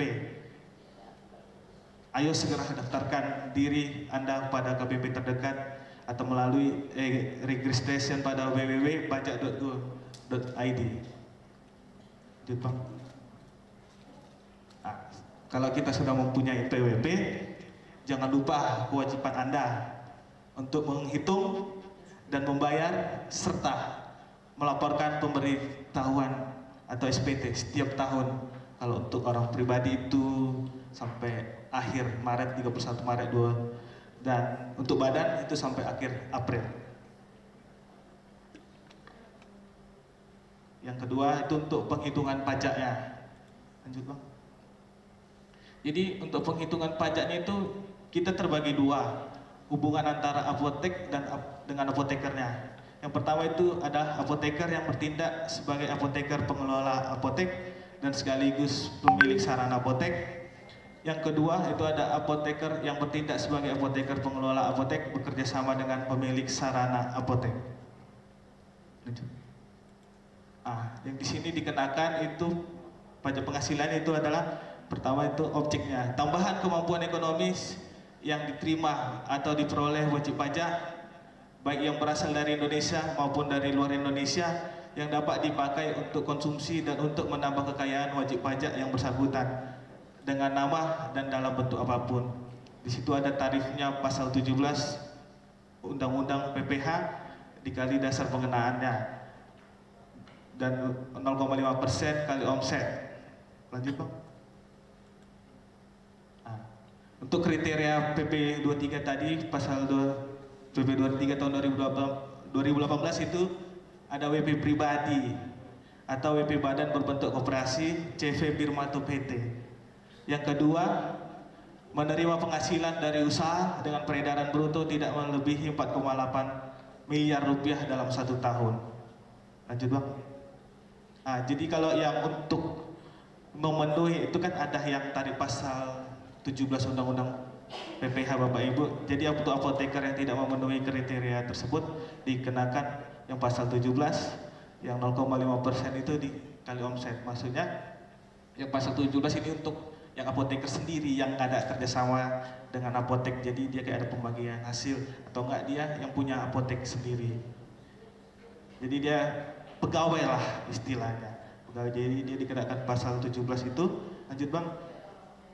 Dengan tarif ini, dengan penghasilan setahun itu sampai dengan 50 juta itu 5%, di atas 50 juta sampai 250 juta itu 15%, di atas 250 juta sampai dengan 500 juta itu 25%, sampai di atas 500 juta itu 30%. Itu sampai 2021 kemarin. Ada aturan terbarunya di 2022. Itu yang 5%-nya itu yang setahun itu sekarang udah sampai 60 juta Bapak Ibu. Jadi penghasilan selama setahun yang sampai 60 juta itu sekarang udah dikenakan 5%. 60 juta ke 250 itu 15%. 250 juta ke 500 itu 25%. 500 juta sampai 5 miliar itu 30%. Di atas 5 miliar itu 35%. Oke, lanjut Bang. Ini untuk yang apoteker tadi yang pegawai itu ada PTKP. PTKP ini penghasilan tidak kena pajak. Jadi dia itu pengurangnya lah. Pengurang statusnya ini jadi kayak misalnya TK0 itu tidak kawin, tidak ada tanggungan. Itu sekitar setahun itu 54 juta. Jadi per bulan itu 4,5. Kalau yang K itu untuk kawin. Jadi untuk yang angka-angkanya itu 0123 itu tanggungan. Yang ditanggung sampai anaknya gitu, ada berapa tanggungan. Kalau untuk swasta itu 3 orang, untuk ASN itu 2 orang. Lanjut Bang. Setelah PPH di sini kalau ada apotek yang ada usaha itu kan dikenakan PPN. Jadi objek itu adalah objeknya penyerahan barang kena pajak atau jasa kena pajak oleh apoteker yang telah dikukuhkan sebagai pengusaha kena pajak. Itu harus dilanjutkan lagi untuk PKP. Sekarang wajib tarifnya itu 10% dari dasar pengenaan pajak, tarif PPN. Lanjut Bang. Di sini kita bisa lihat untuk PPN itu untuk kita harus bisa wajib membuat faktur pajak elektronik. Di situ kita bisa buat dari web faktur. Itu untuk pelaporannya, untuk buat fakturnya dia ada e-tax, nanti kita boleh untuk belajar datang ke kantor untuk diajarin. Untuk baru di situ penomoran nomor seri faktur pajak wajib menggunakan Innova. Baru yang terakhir untuk memastikan e-faktur valid dilakukan dengan cara memindai QR kode menggunakan aplikasi QR scanner pada smartphone Anda. Itu untuk mengecek aslinya. Lanjut Bang. Oke, ini kita langsung ke pembayaran pajaknya. Tadi caranya, mau bayar pajak nggak Bapak dan Ibu? Itu ada 2 langkahnya. Yang pertama buat kode billing. Setelah kita buat kode billing, kita bayar billingnya. 2 langkah membayar pajak. Lanjut. Yang pertama, data yang dibutuhkan untuk membuat kode billing itu adalah NPWP penyetor pajak, kode jenis pajak, dan kode jenis setoran. Yang ketiga, masa pajak dan tahun pajak. Yang keempat, jumlah pajak yang akan disetorkan ke kas negara. Lanjut. Yang tadi kode jenis setoran, ini kode jenis pajak, jenis setorannya 411125/100 itu untuk setoran masa PPh pasal 25, angsuran bulanan untuk kredit pajak pada SPT tahunan, itu untuk yang badan. Baru 411125 itu 200 setoran PPh pasal 29 untuk melunasi kurang bayar PPh pada SPT tahunan. Jadi maksudnya di sini kan untuk yang badan itu kita mengikuti acuannya yang tahun lalu. Untuk tahun misalnya tahun 2001, nanti acuan pembayaran 2001 itu diikutkan 2022. Jadi untuk misalnya nanti kurang bayar, itulah masuk ke 41125200. Baru yang ketiga di sini ada 41128420, itu untuk setoran PPh binal pasal 4 ayat 2 untuk apoteker yang memenuhi peraturan pemerintah pasal 23 tahun 2018. Di sini maksudnya yang memiliki apotek, yang usahawan Bapak dan Ibu. Yang tadi tarifnya 0,5% dari omset. Omset di sini maksudnya penghasilan kotor ya. Penghasilan kotor. Banyak yang berpikir datang ke kantor itu penghasilan kotor udah dikurang gaji pegawai. Itu kalau yang udah dikurang gaji pegawai sama beban biaya itu namanya penghasilan bersih. Tapi di sini dari omset itu penghasilan kotor. Seluruhnya pendapatan selama sebulan. Oke, yang selanjutnya 41121/100 itu untuk setoran PPN dalam negeri untuk melunasi kurang bayar PPN pada masa PPN. Oke, lanjut Bang. Saluran pembuatan kode billing itu bisa dari DJP. Itu pertama dari bidding DJP bisa datang ke KPP, kantor pajak, kantor pertama pelayanan, atau ke KP2KP. Kalau kita di sini langsung ke KP2KP Gusit. Kalau ke KPP-nya jauh Bapak Ibu, ke Sibolga. Baru bisa dari agen print pajak, itu ada nomornya. Baru dari non DJP dan internet itu kita bisa membuatnya dari SSE. Yang pertama sse.pajak.go.id, yang kedua sse2.pajak.go.id, ketiga sse3pajak.go.id, yang keempat petugas atau pos persepsi customer service atau teller tertentu, yang kelima bisa kita dari SMS ID billing Telkomsel. Di situ ada bintang 141 bintang 500 pagar. Yang keenam bisa kita buat dari internet banking atau bank tertentu. Yang ketujuh application service provider. Lanjut Bang. Setelah kita membuat kode billingnya, kita boleh bayar. Pembayaran pajak dapat dilakukan ke rekening kas negara. Dengan itu bisa ATM, internet banking, edisi, mobile banking, atau pada loket bank atau pos persepsi. Jadi kita kalau misalnya kurang paham tentang internet bisa langsung ke bank mana aja atau ke kantor pos terdekat. Setelah kita melakukan pembayaran, kita harus ada pelaporan SPT.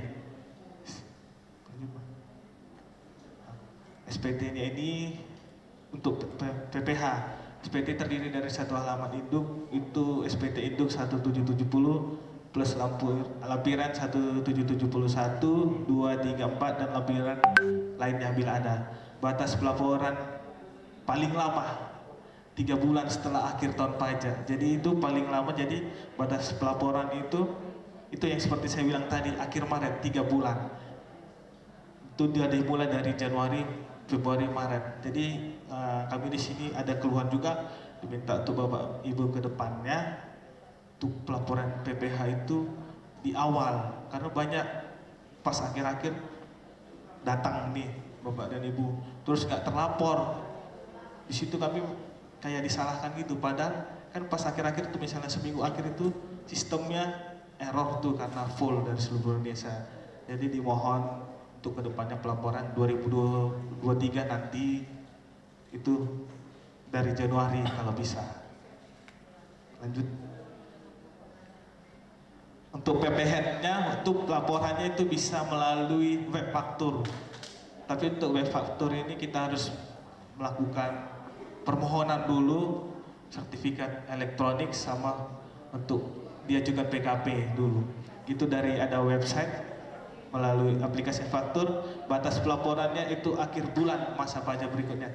Jadi kalau misalnya ini bulan Mei, pelaporannya itu akhir Juni. Kalau kita telat, di situ ada denda dikenakan Rp500.000 per bulan kalau kita telat lapor. Jadi untuk kepentingan pencetakan kita boleh cetak untuk disimpan atau enggak untuk dilaporkan ke KPP melalui e-filing. Jadi bisa dibuat dari djponline.pajak.go.id. Lanjut Bang. Lanjut. Masih bingung Bapak dan Ibu? Kita boleh ke KPP Pratama atau KP2KP, atau bisa kita langsung ke call centernya 021 1500 200, atau nanti boleh untuk WA kantor untuk kedepannya misalnya ada pertanyaan, boleh nanti saya kasih nomor kantor untuk ke panitia, bisa untuk ditanyakan lebih lanjut kalau misalnya nggak sempat datang ke KP2KP untuk informasi lebih lanjutnya. Dan dihimbau di sini untuk pelayanan di KP2KP baik di KPIP itu tidak dipungut biaya. Jadi kalau ada yang mengajukan diri untuk membantu itu disalahkan ya Bapak dan Ibu kalau kita memberi.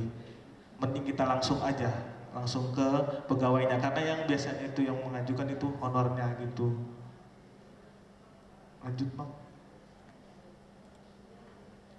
Jadi yang tadi kayak yang pertama tadi, apoteker itu kan kayak obat-obatan membuat kita sehat. Jadi kita sekarang, tadi udah saya jelaskan bagaimana kita untuk menyehatkan negara. Jika apoteker telah membantu rakyat menjadi sehat dan melaksanakan kewajiban perpajakan dengan taat, maka negara kita semakin kuat. Seperti yang dibilang moderator tadi, kita harus taat aturan, bayar pajak, maka kita akan jadi warga negara Indonesia yang luar biasa. Karena pajak kita untuk kita. Lanjut Bang. Oke, sekian dari saya. Terima kasih. Mohon maaf jika ada kesalahan kata. Yahubu.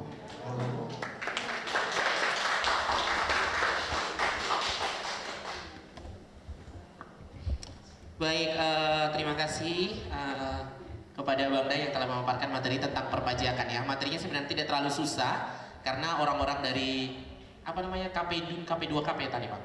Nah, KP2KP ini siap membantu. Walaupun dia secara elektronik semua sudah online semua, tapi memang jika kita masih susah, mereka siap membantu dan tidak dipungut biaya. Itu dia. Jadi besaran pajak ini sesuai dengan pendapatan ya. Semakin besar omset ya disesuaikan dengan pajaknya masing-masing. Jadi mulai dari sekarang yang pajaknya masih tertunda-tunda harus segera diselesaikan supaya menjadi warga negara yang baik, seperti itu. Baik, langsung saja untuk pemateri kita yang ketiga, Ibu Akaimar, tentang dari segi ke notariatan. Karena dengan Permenkes yang terbaru nomor 14 tahun 2021 tetap ada jika kita misalnya mau buka apotik tapi non perseorangan, tetap harus ada akta notaris kerjasama antara PSA dengan si apotekernya, seperti itu. Langsung saja Bu, waktu dan tempat dipersilahkan. Baik, boleh. Assalamualaikum warahmatullahi wabarakatuh. Selamat siang, salam sejahtera bagi kita semua. Yahoo. Pertama dulu yang saya hormati Wakil Ketua Ikatan Apotek Indonesia cabang Kepulauan Nias ya Ibu. Kemudian ini ada Kakanda Najmi yang kayaknya apoteker senior di Kepulauan Nias. Kemudian para panitia yang saya banggakan dan teman-teman hadirin semuanya, para apotek. Salut untuk para apotek yang sekarang ini, dimana mungkin saya bercerita sedikit bahwa dulunya ya dengan Ibu Najmi itu apotek di Pulau Nias ini sangat-sangat terbatas. Alhamdulillah sekarang saya lihat apotek sudah banyak di Kepulauan Nias, berarti kita Kepulauan Nias saat ini tetap berkembang dan diharapkan terus berkembang. Maaf dulu ibu-ibu, saya di sini Khaimar Arefa mewakili diri saya sendiri, bukan dari Pemda. Artinya saya datang kemari atas notaris sendiri atau atas nama pribadi sendiri, bukan dari Ikatan Notaris Indonesia. Mungkin dari ikatan kami ada halangan sedikit. Baik Bapak Ibu, kita berbincang ringan aja. Saya di sini tidak ada makalah, tetapi juga saya perlu memaparkan sedikit, tapi lebih enaknya kalau kita langsung berdiskusi, artinya saling tanya jawab. Tetapi sebelumnya saya perlu uraikan bahwa saya tadi dapat narasumber aspek hukum perjanjian kerjasama dalam pendirian apotik. Jadi aspek hukumnya dalam perjanjian itu apa? Nah, sebagaimana kita ketahui sendiri tadi bahwa apotek yang sekarang ini sesuai dengan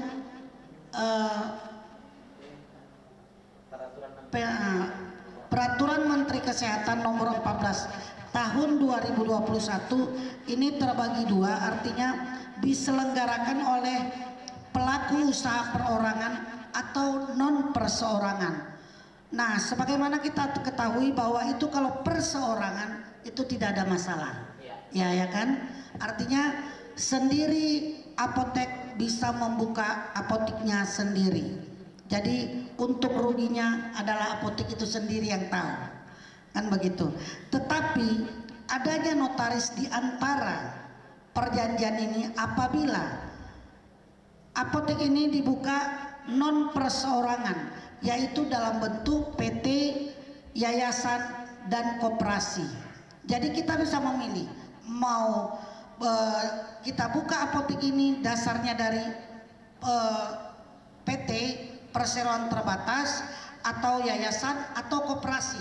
Tentu yang utama dulu kita buat dulu badan usahanya atau badan hukumnya. Jadi misalnya kita buat dulu PT, perseroan terbatas, tentu ada syarat-syaratnya. Nah, saya nggak perlu menguraikan secara rincinya Pak, nanti kita bisa kita bertanya secara ini aja ya, atau saya nanti saya tinggalkan nomor telepon, karena kalau saya uraikan di sini terlalu panjang, mungkin nggak siap kita sampai sore. Apalagi namanya notaris, kalau notaris ini bercakap-cakap aja ya kerjanya, kan kayak gitu.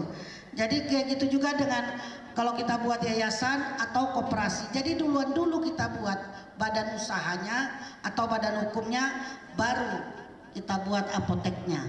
Kemudian adanya kerjasama antara badan usaha atau badan hukumnya dengan pemiliknya tentu PT-nya ya, kan kayak gitu. Pemiliknya tentu PT-nya, dan bagaimana perjanjiannya itu nanti akan kita buat tersendiri.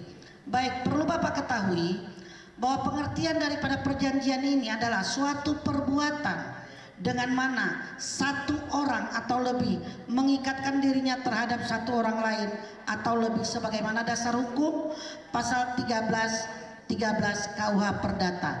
Jadi kan misalnya kita buat tadi perjanjian apotek antara PT dengan pemilik modal atau bagaimana, kita buat dalam bentuk perjanjian. Nah, perjanjian inilah yang akan dibuat oleh notaris. Di samping kita buat juga yang namanya badan usaha atau badan hukumnya.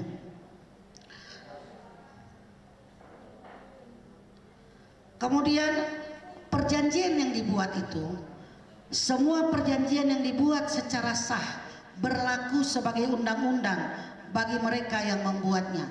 Jadi kalau kita membuat perjanjian antara satu dengan dua orang atau satu dengan yang satunya, itu merupakan undang-undang, Pak, bagi yang membuatnya.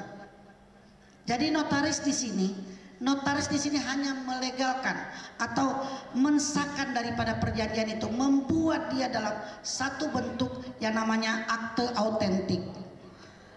Kenapa notaris yang harus buat akte autentik? Karena notaris itulah yang berhak dan berwenang untuk membuat akte autentiknya. Perjanjian yang dibuat secara tertulis memberikan manfaat dan tujuan seperti kepastian hukum, meminimalisir konflik, menjadi alat bukti jika terjadi sengketa, dan memiliki fungsi ekonomis bagi para pihak. Alat bukti yang tertulis dan yang sempurna adalah akte autentik yang dibuat oleh notaris selaku pejabat umum.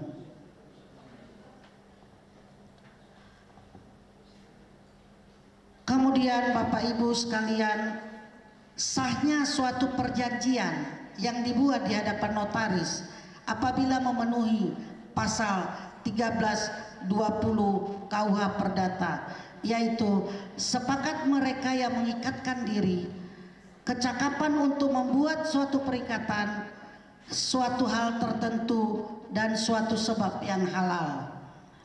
Kecakapan untuk membuat suatu perikatan menurut Undang-Undang Jabatan Notaris nomor 39 pasal 3 ayat A, yang berhak untuk membuat atau cakapnya seseorang untuk membuat perjanjian itu mulai dari umur 18 tahun. Jadi di bawah 18 tahun itu kita tidak bisa membuat perjanjian di hadapan notaris. Artinya tidak cakap secara hukum.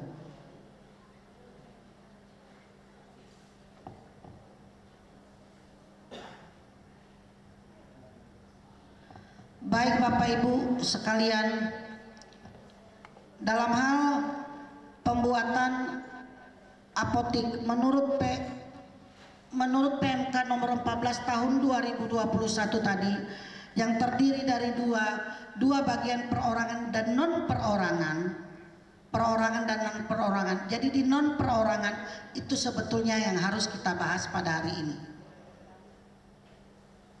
Jadi Bapak Ibu, apa masih ada waktu ya untuk kita bahas? Kurangnya?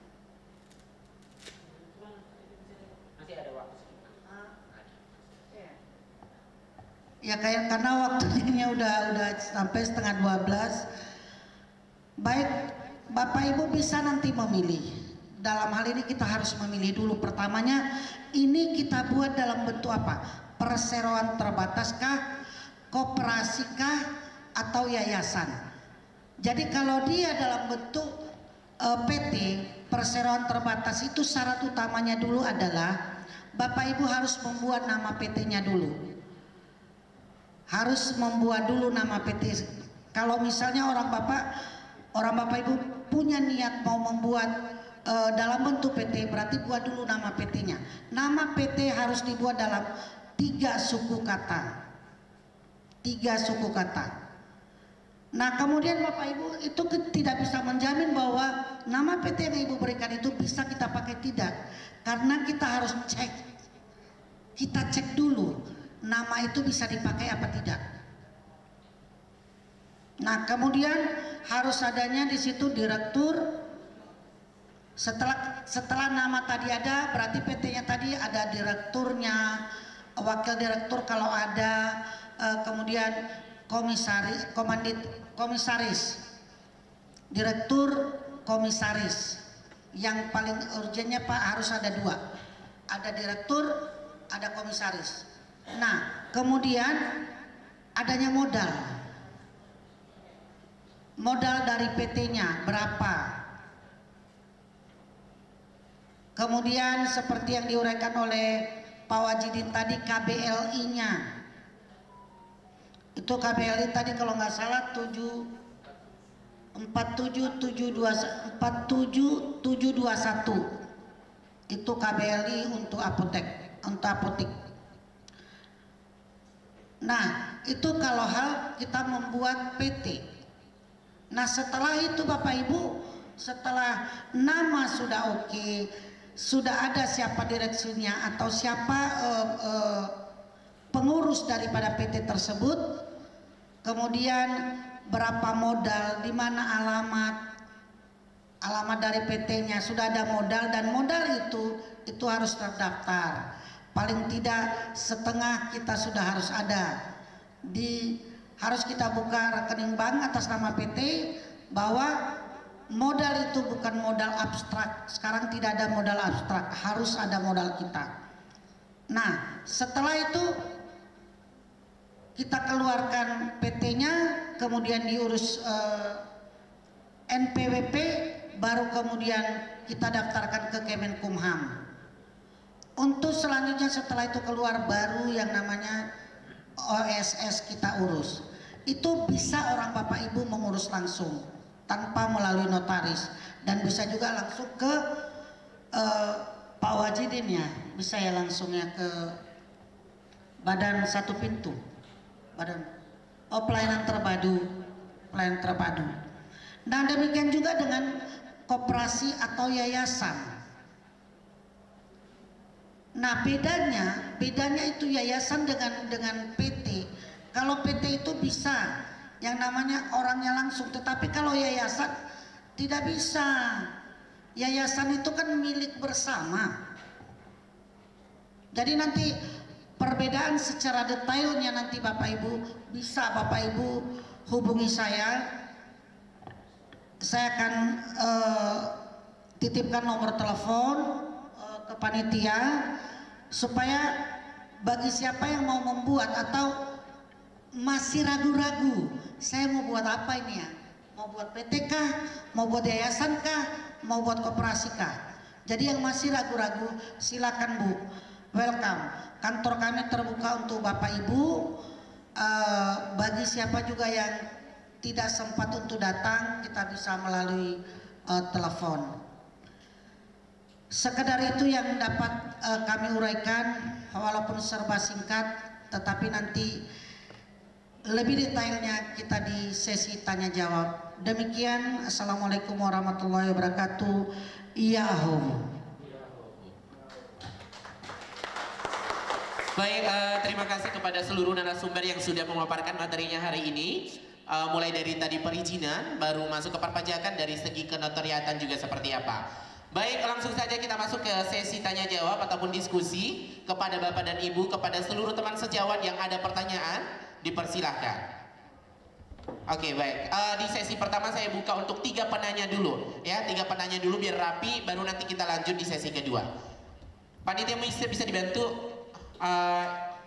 Ada penanya dari belakang sana.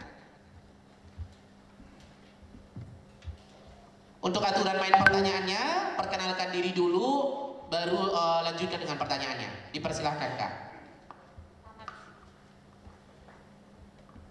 Selamat siang, saya Farlina, apoteker dari Apotek Nanda. Ini saya mau bertanya soal kepada bagian pajak sih sebenarnya. Jadi Pak, tadi saya mendengar soal pajak.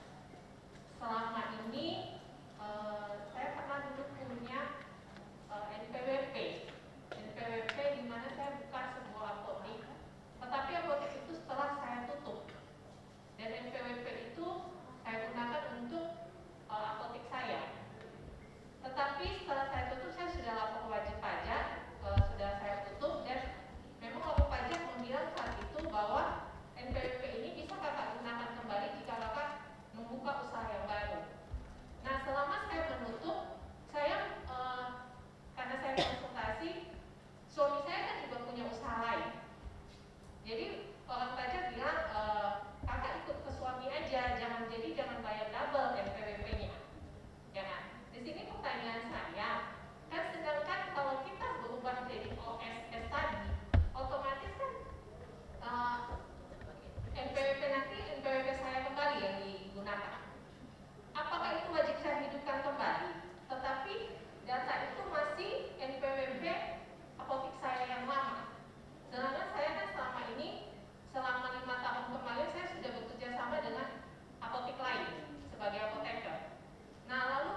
Baik, sepertinya karena panjang pertanyaannya kita selesaikan satu persatu ya Bang, supaya masih fresh, masih ingat. Nanti takutnya kalau dilanjutkan pertanyaan kedua, lupa lagi pertanyaan pertama. Seperti itu ya. Oke, baik, langsung saja dijawab Bang pertanyaannya. Itu ada mikrofon.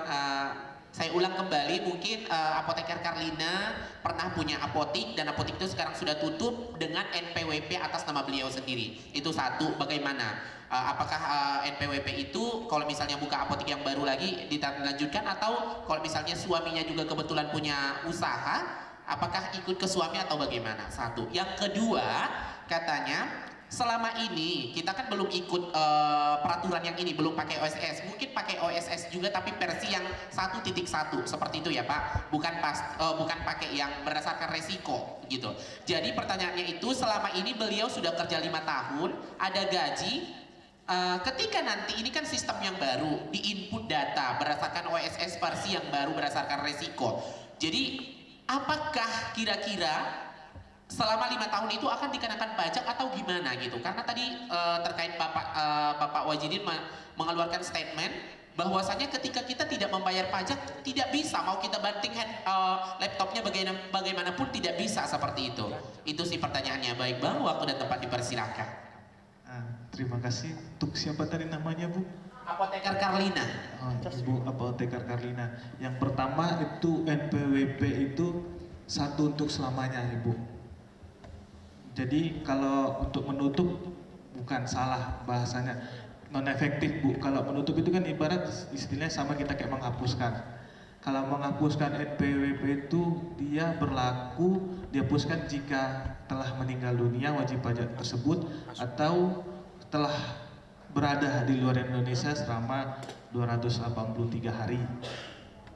Dan itu bisa untuk digunakan kalau misalnya tadi Ibu bilang mau buat apotik baru, misalnya udah di non-efektifkan, terus diaktifkan lagi, itu bisa Bu untuk digunakan untuk apotik yang baru dan untuk usaha yang lain. Dan yang seperti yang tadi Ibu bilang, seperti ada rekan saya yang bilang untuk disatukan dengan suami, sebenarnya sama aja Bu, bukannya double. Sebenarnya kan sama aja. Kalau misalnya dimasukkan ke suami kan, misalnya penghasilan Ibu tadi kan jadi penghasilan suami, omsetnya juga bertambah. Itu nggak masalah sebenarnya. Lebih bagus kalau misalnya Ibu untuk OSS-nya yang sendiri, ya lebih bagus Ibu sendiri. Gitu. Tapi berarti diubah lah ya Pak, data yang sebelumnya harusnya nama apotek saya ubah lah dulu semua ya. Benar Bu. Jadi ya, kan memang udah dilapor pajaknya sampai ke Sibolga semua. Iya. Tapi kan berarti nanti dengan OSS perubahan ini saya benar-benar lihat dulu bahwa itu sudah tertutup dengan baik, baru saya berpindah ke apotik yang saya pegang. Mau diubah datanya maksudnya itu Bu ya? Iya, karena dulu NPWP saya itu berdiri untuk sebuah apotik, memang dengan nama saya. Tapi kan apotik itu sudah saya tutup, sudah lapor semua bahwa saya menutup. Tapi nanti dengan OSS ini kan otomatis saya sebagai pemilik, dianggap sebagai pemilik sebuah apotik yang sebenarnya bukan saya, PSA-nya. Saya hanya memakai kita di OSS ini kan nama apotek yang di depan. Nah, jadi berarti itu kan karena nama apotik yang lama, maksudnya apotik Alena dulu gitu. Sedangkan akan berubah dengan apotik Nanda atau apa gitu. Itu kayak mana? Sebenarnya di kami itu Bu, waktu pendaftaran itu di KLU-nya itu ada namanya klasifikasi itu untuk apa usahanya. Jadi kalau misalnya Ibu dari awal udah buat usaha kayak apotik jasa jual beli obat gitu kan, itu akan tetap selamanya Ibu. Jadi tidak perlu diubah lagi ya. Mungkin kalau untuk di OSS-nya perubahan gitu Bu.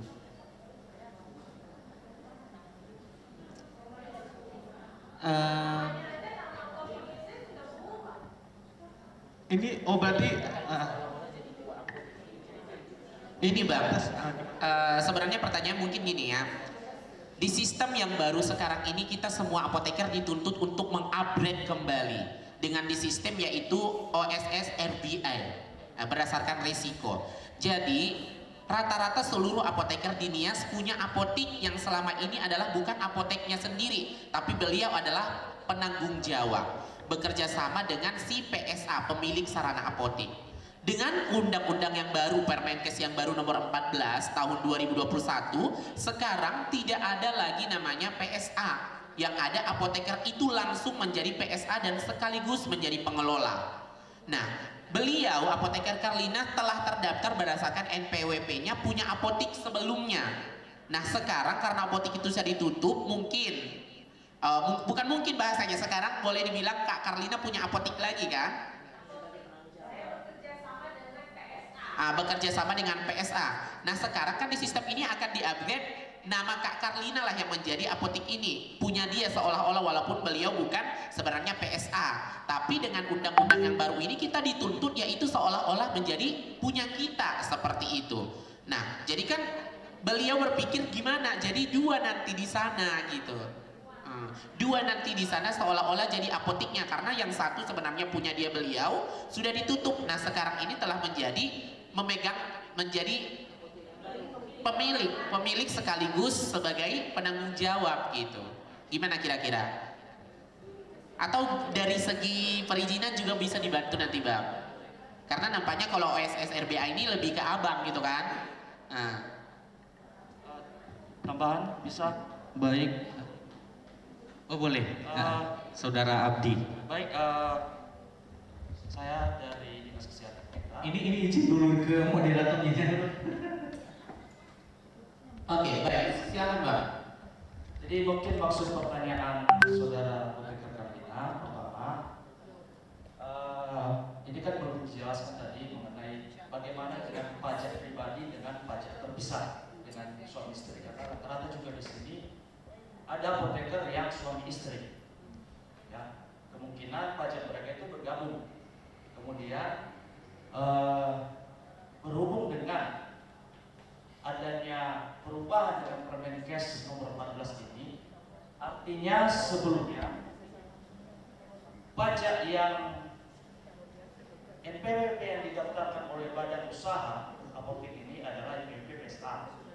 Kemudian dengan perubahan PMK nomor 14, maka PSA itu tidak ada lagi. Artinya sekarang menjadi penanggung jawab apotekernya. Itu kalau dia usaha perorangan. Tapi kalau usaha non perorangan, mungkin PSA-nya tetap sebagai pemilik pajaknya. Jadi sekarang yang dikejar itu adalah usaha perorangan. Itu tujuannya. Jadi artinya kami juga kurang paham bagaimana yang dikatakan dengan pajak terpisah itu. Apakah lebih teruntuk? Apakah harus berdiri sendiri dengan sistem OSS RBA ini? Karena situ lebih mungkin saja.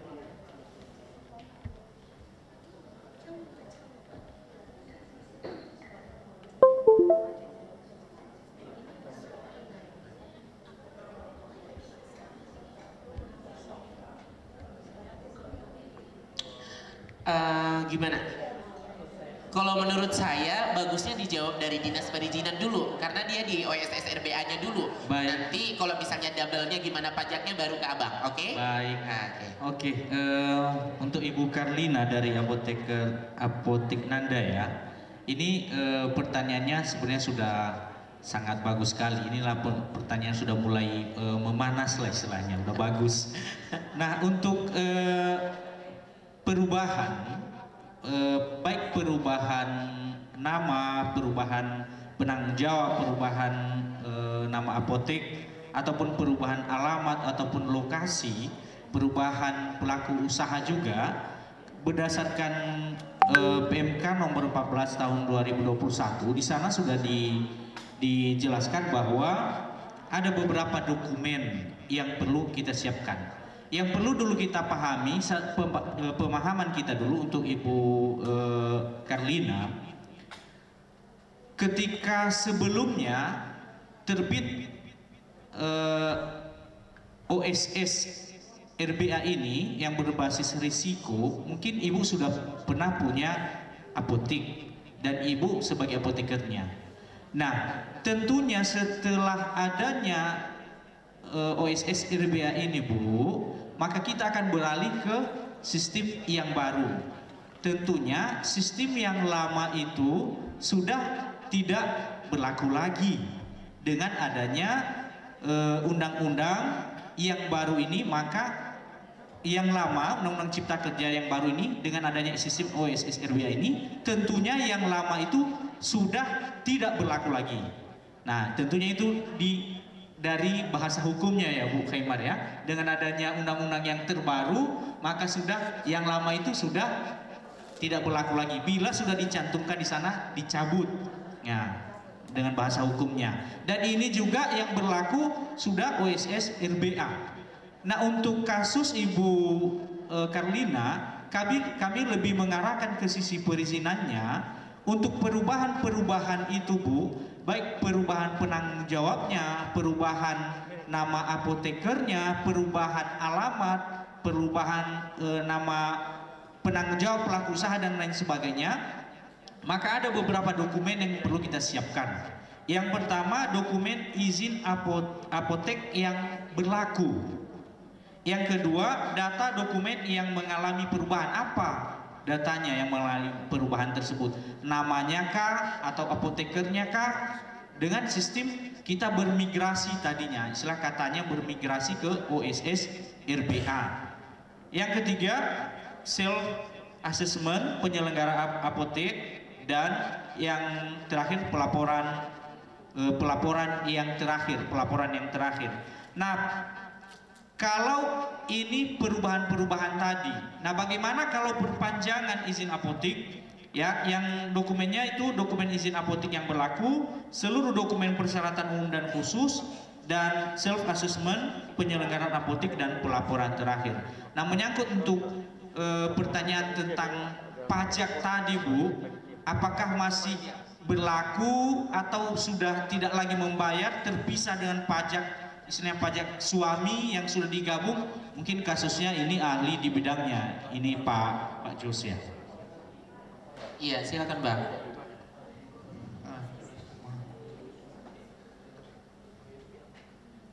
Jadi Bu, sebelumnya itu kan buat apotek tuh ya, tadi baru ditutup, baru dibuka lagi, bekerja sama. Oh, sebagai pekerjanya Bu ya.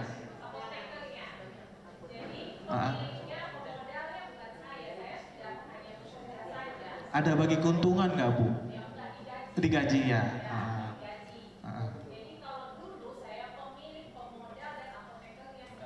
Oke.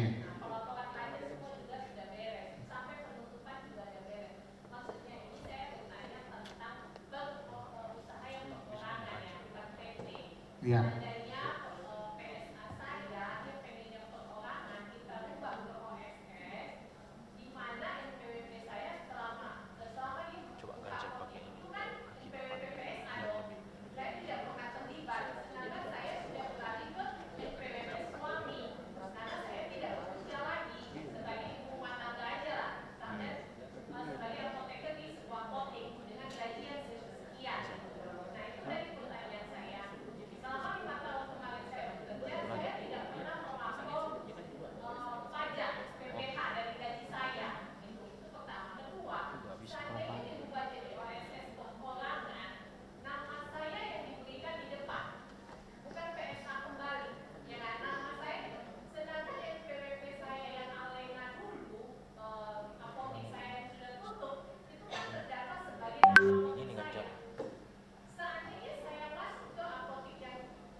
Nggak di dekat setting nggak bisa. Dekat setting.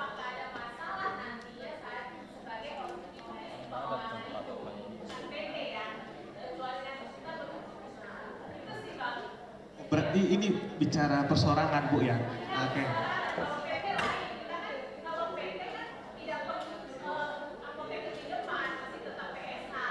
Oke, siap Bu. Saya pun tadi bilangkan itu untuk NPWP perorangan Bu. Kalau NPWP itu kan dia satu nomor untuk satu orang. Jadi kalau Ibu berubah tadi dari pemilik ke pegawai nih kan, itu harus perubahan datanya Bu. Coba fokus ke sana.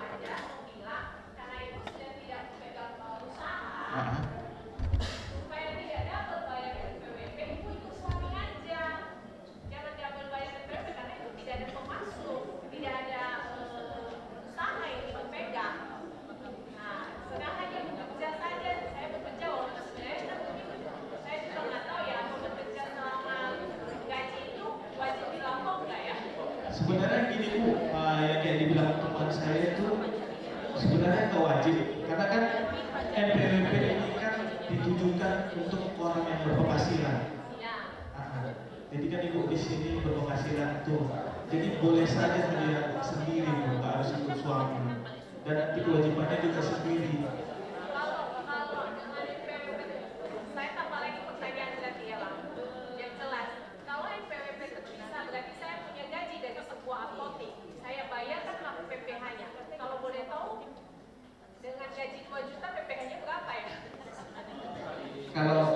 Kalau misalnya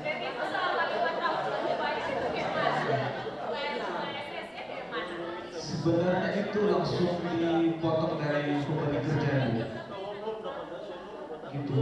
Jadi pemberi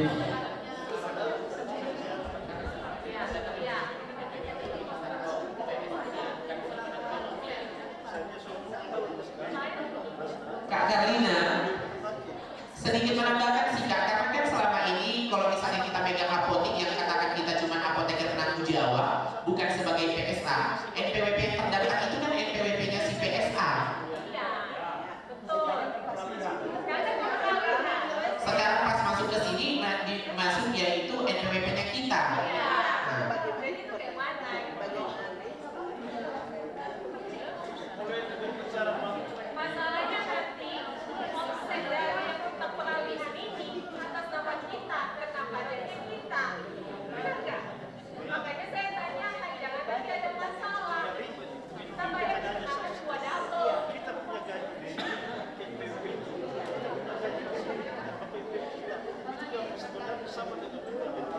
Sebentar ya Pak, sebentar dulu ya. Membantu ini bisa kami berikan tanggapan untuk ini. Iya silakan Pak. Mohon kondisi ya Bapak Ibu. Terima kasih. Kebetulan pula itu ada anak saya. Ya, jadi maksudnya begini. Dia sekarang bekerja sebagai apoteker di apotek Nanda, yang mana pada tahun ini akan berakhir kerjasamanya dan akan diperpanjang ke depan. Nanti pada perpanjangannya ini, karena dia belum membayar pajak atas namanya, tetapi atas nama PSA, apakah tidak ada masalah di dalam memperjuangkan perpanjangan ini? Itu saja pokoknya sekarang. Hanya itu. Yang kedua, mungkin sejalan dengan itu juga. Pak, saya punya apotek sejak tahun 90 dan sampai sekarang masih berjalan. Pada bulan September yang lalu, saya telah melaksanakan perpanjangan apotek, di mana di dalam persyaratan yang saya sampaikan bukan NPWP apoteker yang saya berikan, tetapi NPWP PSA. Sementara di sini sekarang mengatakan bahwa NPWP yang dilampirkan itu adalah NPWP apoteker. Jadi apakah tidak ada masalah di antara kami? Karena sejak bulan September yang lalu hingga sekarang, saya yang selalu membayar pajak itu. Ya, di mana izin dari kami sudah keluar, yang mana NPWP saya bukan NPWP apoteker. Mohon penjelasan. Terima kasih. Oke, terima kasih Pak. Identitas Bapak itu Apotik Merlin ya Pak? Apotik Merlin. Oke, mungkin ditambahkan ke Oka, silakan Kak. Mohon maaf untuk para narasumber, mungkin ada sedikit miscommunication menurut saya ya. Di sini tadi ada dua versi seperti yang saya sampaikan tadi. Kalau perseorangan, apoteker menjadi pemilik saran apotik atau istilahnya PSA. Nah, yang banyak dipertanyakan ini Pak, ke depan banyak apotik-apotik yang akan berakhir masa kerjasama izinnya selama ini, mereka mau mengadakan perpanjangan kerjasama tetapi dengan versi PMK nomor 14. Versi PMK nomor 14 ini maksudnya Pak, mereka pemilik saran apotik ini bagaimana mereka tidak mendirikan suatu PT, tetapi mereka memakai nama apotekernya langsung sebagai pemilik. Makanya tadi Pak, selama ini kan PSA terpisah dengan apoteker penanggung jawab dan ada juga pemilik saran apotik. NPWP yang dipakai selama ini adalah NPWP dari pemilik saran apotik. Nah, dengan kerjasama ini istilahnya kita tidak tahu, tidak ada lagi PSA. Artinya yang sebagai, kalaupun ada PSA itu di balik layar, dia memakai apotekernya sebagai pemilik, langsung sebagai pemilik. Dalam hal ini artinya kita tidak mau tahu dulu PSA. PSA meminjam nama apoteker seperti saya sampaikan tadi, pemilik bayangan. Pemilik bayangan artinya kita tidak tahu adanya PSA yang walaupun dalam hal ini seperti Karlina tadi, dia bukan pemilik di Apotik Nanda, tetapi Apotik Nanda akan memakai dia seolah-olah dia pemilik. Nah, di sini tadi pertanyaan tentang NPWP itu Pak. Tentu dengan dia sebagai pemilik, pasti NPWP-nya yang dipergunakan. Pajak bagaimana dia di situ? Makanya tadi saya bilang bagaimana pencerahannya Bu, kalau kita pakai model seperti bayangan seperti ini, apa dampak positif dan negatif kepada apoteker? Nah, demikian.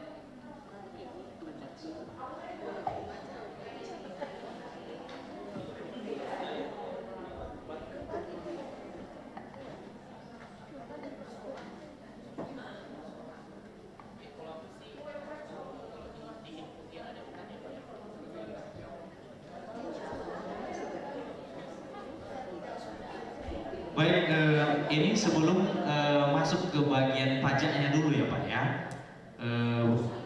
Tadi sudah dijelaskan untuk perubahan sejak adanya OSS RBA ini dan lebih jelasnya PMK 14 2021 ini kepada Bapak Ibu yang sudah punya usaha, tentunya harus hanya ada dua pilihan Bapak Ibu, yaitu menjadi perseorangan, badan perseorangan dengan perseorangan yang langsung apoteker, penanggung jawabnya, PSA-nya, pemiliknya, itu sudah jelas, tidak ditawar-tawar lagi. Atau yang kedua, dalam bentuk berbadan hukum dia, baik yayasan, PT, atau koperasi. Nah, menyangkut pertanyaan Bapak tadi, bagaimana bila sebelumnya ada apoteker, istilahnya kata Ibu apa tadi ya, wakil Ikatan Apoteker, bayangan kalau kita tidak ada di mata hukum ataupun di perizinan, tidak ada yang namanya apoteker atau pemilik bayangan, tidak ada.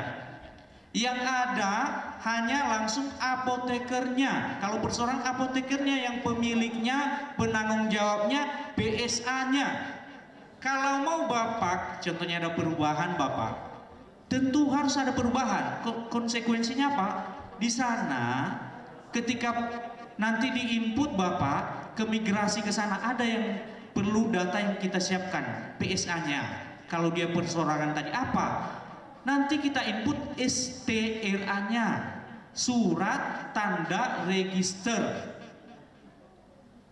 apoteknya, surat tanda register apotekernya, dan juga ada SIPA-nya diminta, surat izin praktek apoteker. Kalau Bapak tidak punya, maaf Bapak lewat, tidak bisa. Jadi sudah jelas tidak bisa lagi dengan PMK nomor 14 2021 ini. Tentunya kalau mau Bapak apotekernya yang punya, ya dirubah NPWP tadi Bapak, yang sebelumnya NPWP-nya Bapak sebagai penanggung jawab bukan sebagai apoteker, mohon maaf Bapak, tidak berlaku lagi. NPWP harus diinput sesuai dengan NPWP apotekernya. Nah, tadi sudah saya sampaikan ada perubahan-perubahan, bagaimana cara merubahnya, kita masuk ke sistem, dan ada tadi sudah persyaratan-persyaratannya. Demikian, dan mungkin tentang pajak tadi Pak Jos ya. Mohon izin Pak. Jadi untuk Ibu Karlina, tadi saya setelah bahas sama Ibu juga, itu kan NPWP sebelumnya sama yang sekarang itu kan masih sama perseorangan. Sama.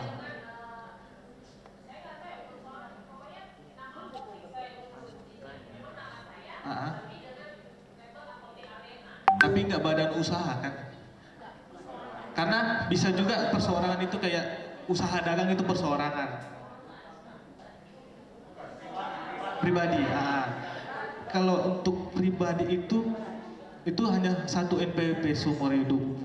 Jadi kalau misalnya Ibu bilang tadi sebelumnya pemilik tuh kan, sekarang pegawai itu kita bisa ubah jenis pekerjaan yang KLU-nya. Diubah aja datanya. Dan untuk masalah yang pelaporan tadi, sebenarnya kita kalau yang pegawai ini kita tidak membayar. Yang membayar itu pemilik usaha.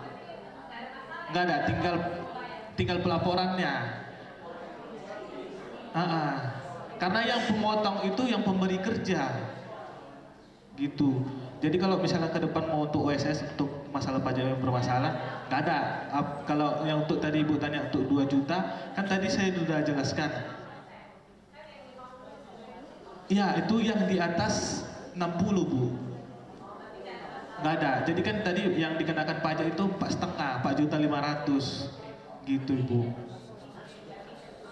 Aman.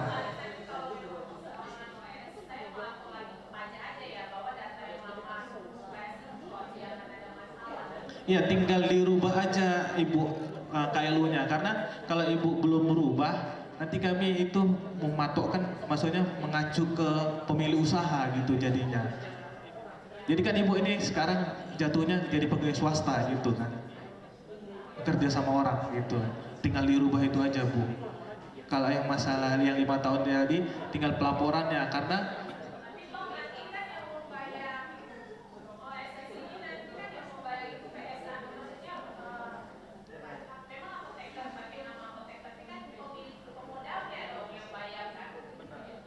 iya Bu, benar.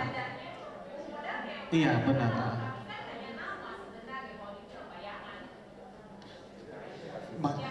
Kalau bayangan itu Bu, gimana ya? Kalau misalnya Ibu bayangan jadi pemilik, jadi kayak nanti jatuhnya Ibu yang bayar yang 0,5% kali omsetnya gitu. Makanya kayak seperti dibilang Bapak tadi, gak ada bayangan gitu ya. Kalau apoteker saja, kalau pemiliknya saja gitu Bu. Baik Bapak Ibu, saya rasa sudah cukup terlalu lama kita di satu permasalahan ya. Intinya, kalau yang dulu, masih yang dulu itu NPWP-nya yang dipakai adalah PSA, lanjutkan itu dulu. Kalau mau diinput ke sini ya silahkan diinput. Kalau ada total nanti hutang kan akan nampak. Nggak bisa lanjut prosedurnya kalau misalnya ada hutang pajak. Ya, selesaikan, segera diselesaikan dulu, dibilang sama si PSA yang dulu. Itu artinya tanggung jawab mereka gitu. Nah, selanjutnya saya mau ingatkan ke kalian, selanjutnya saya mau ingatkan ke teman-teman semua, bertanggung jawablah dalam berpraktek. Kedepannya kan nama kita nih, NPWP atas nama kita. Ya itu tergantung lagi ya, kalau misalnya kita ada tadi bahasa, sebenarnya itu bahasa di kita ya, ada apoteker bayangan. Sebenarnya kalau dalam Permenkes ini tidak ada namanya apoteker bayangan. Nah, kalau misalnya memang ada pun apoteker bayangan, menurut persepsi teman sejawat sekalian, yaitu coba dibicarakan bagus-bagus, ke depannya itu pajaknya itu dibayar oleh siapa? Dibayar oleh kita karena terinput nama kita atau kembali ke si PSA gitu. Makanya sebenarnya menurut saya pribadi, undang-undang yang baru ini adalah sebenarnya sangat diuntungkan oleh apoteker. Pemiliknya apoteker, penanggung jawabnya juga apoteker gitu. Nah, kenapa sebenarnya muncul banyak permasalahan? Ya karena terjadi perubahan. Ya terjadi perubahan yang sebelumnya ada PSA, ada apoteker penanggung jawab. Kalau sekarang ini tidak ada lagi namanya sebenarnya PSA kalau untuk yang perseorangan. Tidak ada lagi kata-kata PSA untuk yang perseorangan. Di mata hukum apotek itu adalah apotek bapak dan ibu. Nah, di mata hukum ya. Jadi kedepannya kalau ada apa-apa pun tanggung jawab ya sepenuhnya di apoteker. Tidak ada PSA tidak ada. Hukum tidak mengetahui adanya PSA lagi untuk kategori yang perseorangan. Seperti itu. Bagaimana teman-teman?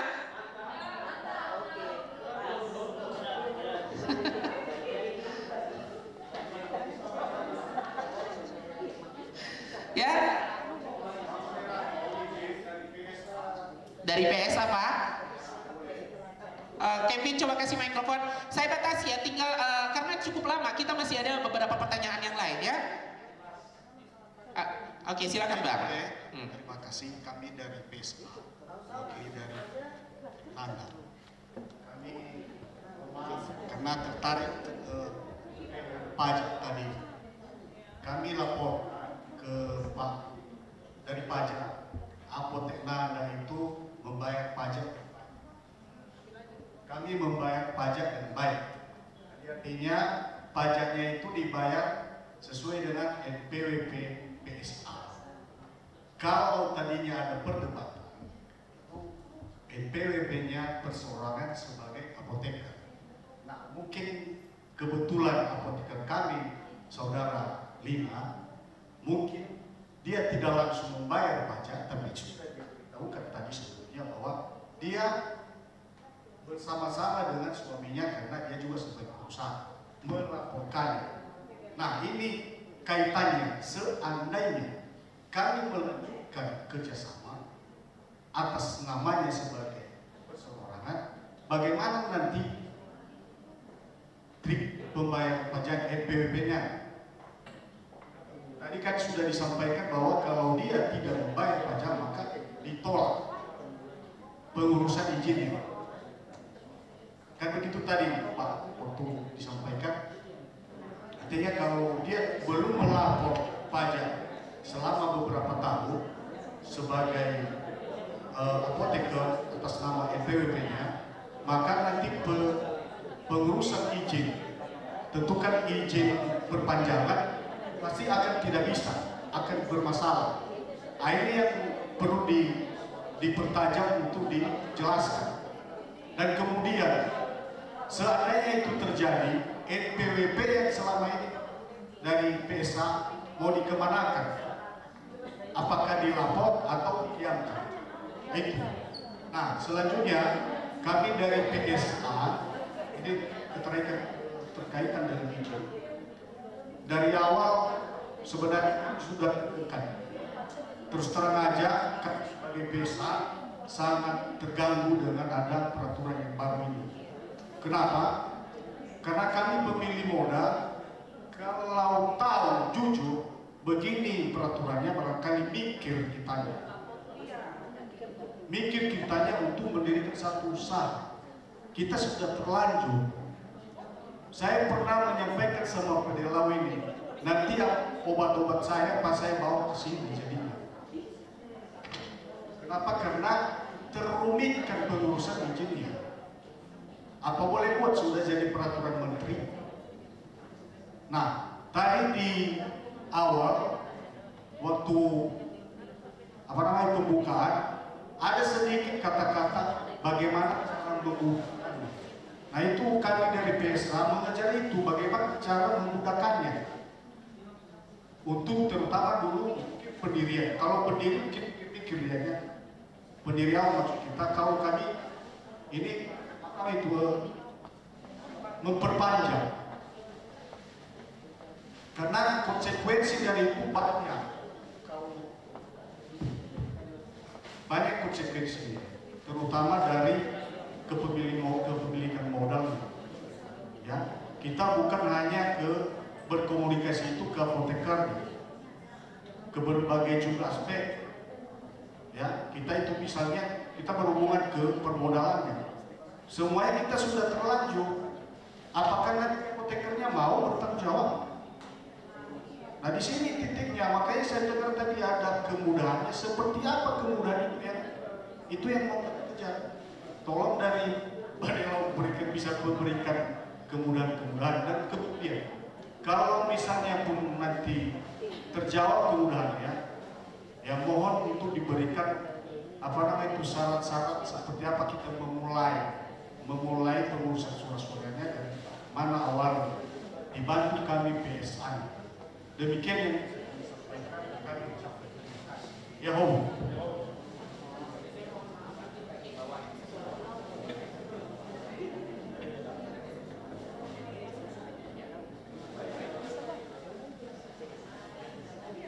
Izin Pak Moderator. Ya kan Pak.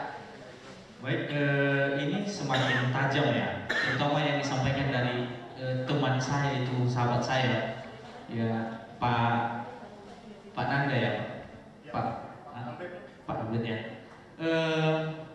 Memang dari sisi kita melihat tadi ini kemudahan katanya, kemudahan dalam berusaha, perizinan. Kalau kita lihat konteksnya sebenarnya Bapak Ibu, kita dapat sebenarnya kemudahan dalam arti kita bisa mengurus sendiri izin kita dari rumah pun, dari tempat kita buat sendiri. Itu kemudahan yang kita dapatkan. Namun di balik kemudahan itu ada juga kesulitan katanya. Jadi kesulitannya apa? PMK nomor 14 2021 sudah tegas dibunyikan kalau perseorangan yang penanggung jawabnya, PSA-nya, pemilik sarana apoteknya adalah apoteker. Nah, di dalam itu juga untuk pendaftaran sebagai apoteker dijelaskan ada STRA-nya, ada SIPA-nya. Kita tidak bisa berbuat apa-apa lagi. Nah, ketika kita mau meneruskan Bapak dengan Pak Albert tadi, bagaimana kalau meneruskan kerjasama? Oh boleh, tapi dengan catatan Pak, semua milik Bapak, sarana Bapak, semua saham-saham Bapak itu Bapak serahkan ke apotekernya. Dia yang punya Bapak apa?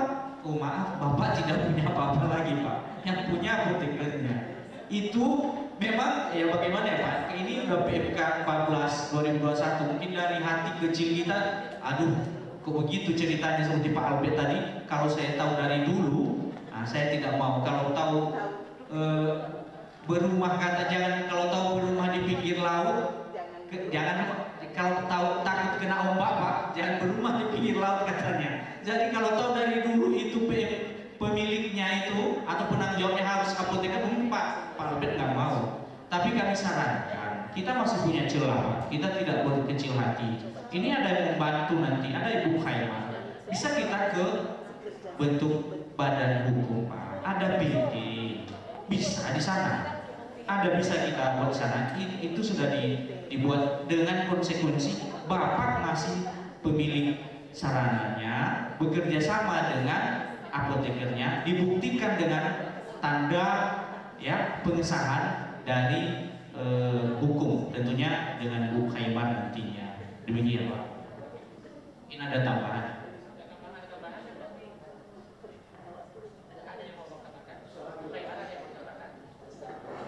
Jelas ya?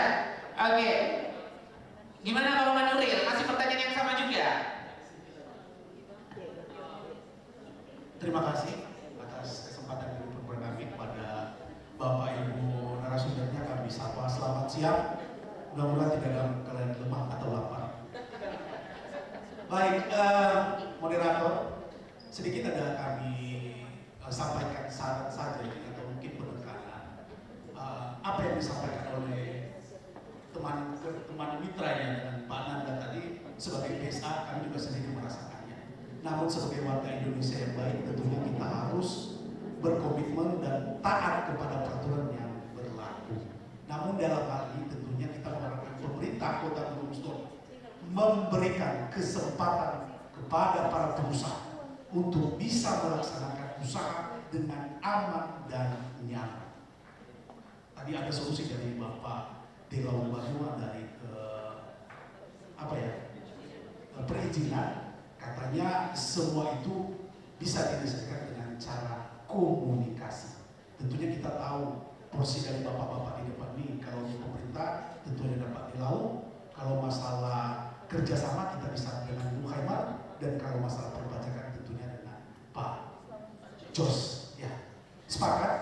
Nanti kami sarankan supaya tidak terlalu lama, saya rasa untuk masalah bayar pajak atau masalah ini, tentunya itu teknik. Kita nanti bisa berhubungan secara detail yang mungkin di kantor pajak, ya, langsung. Nah, cuman saran atau perlu yang penekanan di sini yang kami sampaikan dari sosialisasi PMK nomor 14 tahun 2021 ini, kapan mulai berlakunya? Maksudnya setelah selesai, ini kan baru kami tahu di sosialisasi ini. Meskipun di berapa ini, tanggal berapa ini PMK ini? Tahun 2021. Kapan mulai berlakunya untuk pemerintah Kota Gunung Stoli yang pada hari ini kami disosialisasikan tentang PMK nomor 14 tahun 2021. Selanjutnya, bagaimana dengan apotek-apotek yang masih masa kerjasamanya itu masih mungkin ada 2 tahun, 1 tahun. Apakah serta-merta ketika sudah disosialisasikan ini, maka kita harus benar-benar mengikuti PMK tahun. Ada logo ketika mungkin perpanjangan, baru ada penyesuaiannya, maka kami minta informasi. Baik itu dari pemerintah, dari perpajakan. Mungkin ada 2 sumber. Demikian saja, dan kami berikan mungkin sesuai dengan jadwal bahwa kita berakhir di jam 12, dan kalau boleh mari kita mau komitmen dengan waktu, karena waktu itu udah bagi kami juga adalah uang. Terima kasih.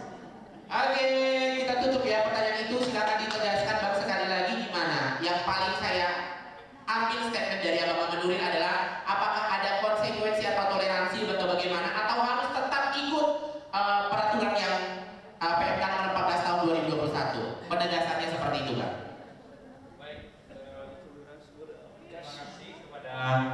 Abang kami, Abang Nuril, kalau dari sisi tentang penegasannya sudah jelas bahwa PMK nomor 14 2021 ini sudah dikeluarkan, diundangkan di Jakarta pada tanggal 1 April 2021. 1 April 2021. Nah, untuk pelaksanaannya sebenarnya ini sudah mulai, sudah start, tidak ada pengkotak-kotakan ini Gunung Soli ini daerah ini, karena dia udah sistemnya sistem aplikasi online. Jadi ketika nanti kita mendaftar, yang muncul pasti yang seperti ini. Kalau kita mendaftar secara perseorangan, maka yang muncul harus yang apotekernya. Nah, untuk yang sudah berlangsung, masih berlaku, yaitu tetap berjalan dengan ketentuan apabila ada kedepannya lagi tentu tidak dilayani lagi, demikian. Tapi lebih jelasnya nanti mungkin ada yang disampaikan di sini, juga ada tim teknis kesehatan dari Dinas Penanganan Modal 1 Pintu Kota Gunung Soli, ada rekan saudara Evi Abdi Batege nanti apoteker dari tim teknis kita, mungkin ada yang mau ditambahkan juga, demikian. Mohon nanti kepada apoteker dengan. Oke, gimana Bang Abdi yang mau ditambahkan? Baik, terima kasih. Yang mau saya tambahkan, pertama tadi dengan pertanyaan pesta apotek Julia. Jadi ini kan perizinan PMK nomor 14 ya tahun 2021 mengenai perizinan ini masih di bidang kesehatan. Nah, ini sebenarnya dasar hukumnya adalah Undang-Undang Cipta Kerja, itu dulu yang paling utama. Kemudian turunannya adalah Peraturan Pemerintah Nomor 5 tahun 2021 tentang OSS atau RBA. Jadi OSS ini sudah berlangsung sejak tahun 2021 kemarin, itu upgrade-annya. Kemudian dikeluarkan Perwal nomor 9 dan nomor 10 ini untuk Kota Gunung Stoli, bahwasanya di situ sudah dilaksanakan sistem perizinan berbasis OSS RBA, di mana semua izin yang ada di Kota Gunung Stoli ini yang bisa diproses dengan OSS akan dimutasikan, yaitu secara bertahap. sekaligus untuk memaksa semua pengusaha untuk beralih ke sistem OSS. Baik, kemudian mengenai pertanyaan daripada Bapak Apotek Nanda tadi, PSA dari Apotek Nanda, mungkin kita juga bertanya-tanya, saya sendiri juga bertanya-tanya, bagaimana sih supaya PSA ini tidak dirugikan? Itu satu. Kedua, bagaimana juga apoteker ini tidak dirugikan? Itu yang harus kita bahas sebenarnya hari ini. Yang pertama, untuk PSA, kategorinya ada di dalam itu adalah non perseorangan. Artinya ada PT, yayasan, kooperatif. Jelas, kita harus merujuk ke situ. Tidak ada arah lain selain ke arah situ. Nah, artinya yang menjadi juga pertanyaan kami nanti, mungkin Bu Halimah bisa menjelaskan sekilas kepada kami, ya, mengenai non perseorangan ini, terutama di bagian PT. Ya, mungkin teman-teman di sini bertanya-tanya juga, berapa sih biayanya? Biayanya berapa sih untuk membuat PT? Apa saja anggaran yang diperlukan untuk itu? Kemudian Bu, di dalam sistem OSS itu ada satu lagi yang dikatakan dengan CP. Jadi ada dua dia, PT dan CP. Apakah kalau di dalam proses OSS ini ada juga yang CP non badan hukum, ada yang berbadan hukum? Apakah bisa dialihkan ke situ nanti? Ya mungkin dari segi biaya bisa dibandingkan nanti ke arah mana dia. Ya kalau sudah jelas ke arah yang seperti apa ya nanti, ya mungkin teman-teman di sini terutama PSA pasti juga akan memilih yang lebih baik untuk mereka. Kemudian untuk perseorangan, ya mungkin ini juga menjadi tanggung jawab besar bagi kita apoteker, ya bahwa aturan ini sebenarnya ini sudah digadang-gadang sejak tahun 2010, bahwasanya apotek ini harusnya yang menjalankan usaha adalah apoteker, tapi baru berhasil di tahun 2021 aturan seperti ini. Dan ini juga, ya mungkin selama ini kita sebagai apoteker itu yang jujur saja, ya mungkin kita hanya digaji. Ya sebenarnya pekerjaan kita adalah ini. Harusnya dari konsep perencanaan sampai dengan penjualan kepada konsumen itu kita harus terlibat secara langsung. Ya. Dengan aturan seperti ini otomatis kita akan melaksanakan hal ini nantinya. Kemudian untuk PSA, ya mungkin seperti yang dikatakan baik Wetsdin tadi, bahwa katanya kita di dalam apotek ini setelah ada usaha yang didirikan perorangan, ya ini solusi dari kami sebagai tim teknis dari kesehatan, sebagai tim verifikasi nantinya. Ya mungkin yang kami ketahui kalau usaha perorangan adalah apotekernya sepenuhnya adalah pemilik usaha. Cuman apa fungsi dari PSA? Nah, itu yang menjadi pertanyaan. Ya, menurut saya, ya Allah yang seharusnya atau sebagusnya, ya PSA ini adalah sebagai investor, artinya pendana di dalam apotek itu. Artinya di sini nanti dibuat kerjasama antara apoteker dengan pemilik usaha supaya jelas di dalam pendanaan atau pembagian hasil daripada usaha tersebut. Itu solusi dari kami. Demikian saja dan terima kasih.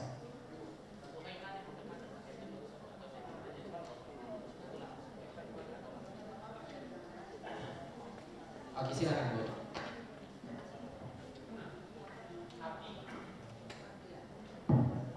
Ya, halo, selamat siang Pak Abdi. Ini perlu saya jelaskan dan perlu juga kita tegaskan. Memang yang namanya peraturan baru membuat kita semua pada pusing. Tapi ini adalah peraturan pemerintah, mau tidak mau kita harus laksanakan. Memang di awal kita agak kebingungan Bapak-bapak, tetapi pemerintah membuat peraturan tidak pernah mengecewakan kita. Mungkin karena awal kita agak kebingungan, tetapi ke depannya nanti Bapak akan tahu bahwa dengan dibuatnya yang non perseorangan ini membuat kebahagiaan, membuat enaknya orang Bapak kelak nantinya. Karena kalau misalnya orang Bapak buat non perorangan, misalnya PT atau koperasi maupun yayasan, itu memudahkan Pak bekerja sama antara apotek itu dengan pihak rumah sakit atau bekerja sama dengan pihak yang lainnya. Jadi dari awal jangan pernah, kita harus optimis, itu yang paling utamanya, itu kita harus optimis. Kemudian dengan Pak Abdi tadi, bagaimana syarat, apa syarat yang harus kita buat misalnya kalau membuat PT. Selintas tadi saya sudah uraikan apa syarat untuk membuatkan PT. Nah, yayasan dan apa, karena waktu kita yang singkat tidak bisa kami uraikan secara detail. Jadi untuk itu bisa nanti bapak-bapak dan ibu-ibu datang ke kantor saya atau telepon dengan nomor 081-264-10823 atau bisa diminta dengan panitia. Nah, masalah biaya Pak, masalah biaya kurang etis kalau di sini saya uraikan, tetapi yakinlah bapak-bapak, kami di sini siap membantu orang bapak-bapak dengan biaya yang tidak yang bisa familiar istilahnya. Masalah biaya nanti silakan Bapak ke kantor dan kita akan membantu Ikatan Apotek Indonesia. Pasti saya bantu Pak ya. Pokoknya bapak-bapak harus optimis, itu dulu. Baik, sampai di sini. Terima kasih. Yahobu. Yahobu. Baik ya, Bu Haimar telah mengeluarkan statement beliau siap membantu 24 jam. Pintu rumahnya selalu terbuka untuk kita semua yang ada di sini ya.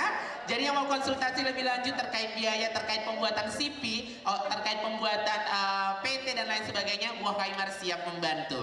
Jadi yang jelas sebagai warga negara yang baik, undang-undang telah disahkan oleh pemerintah kita, PMK nomor 14 tahun 2021, mau tidak mau harus tetap dilaksanakan ya.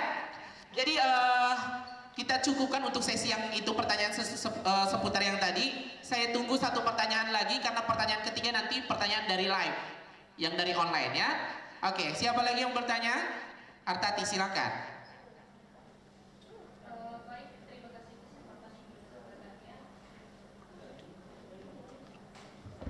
Mohon maaf Ibu, langsung saja ya, mengingat waktu sudah dekat. Maksudnya sudah melewati jam makan siang. Di sini ada beberapa pertanyaan kami dari tadi. Pertanyaan ini saya tujukan langsung kepada Bapak Ibu pemateri. Yang pertama, apakah jika mengurus izin sebagai PT bisa buka usaha lain di luar obat-obatan? Misalnya nama PT-nya ini mencairkan suasana aja. Nama PT-nya sama-sama enak. Usaha lain, usaha pertamanya, usaha utama buka apotek, apakah masih bisa buka usaha misalnya jualan barang yang lain ataukah buka water park atau apa? Itu yang ingin saya tanyakan. Kemudian yang kedua, kemarin sempat diskusi dengan teman sejawat, ini merupakan dia mau membuat izin tapi gedungnya punya yayasan keagamaan. Dalam izin itu tercantum namanya nomor objek pajak atau NOP. Ini lebih kepada Bapak di bagian perizinan. Nah, sementara mereka katanya untuk yang bagian yayasan keagamaan tidak diwajibkan bayar pajak. Jadi mereka terkendala dalam pengurusan izin tersebut dikarenakan belum mempunyai NOP. Apakah ada solusi lainnya Pak dari Bapak perizinan dan dari Bapak yang dari pajak? Kemudian yang pertanyaan yang paling terakhir mengenai PMK nomor 14, masih hangat-hangatnya. Tadi kan apoteker akan menjadi PSA sekaligus pemilik. Nah, yang ingin saya tanyakan Pak, bagaimana dengan apoteker yang berstatus aparatur sipil negara atau PNS? Apakah boleh membuka usaha apotik atau bagaimana? Terima kasih. Baik Pak, pertanyaannya langsung dijawab.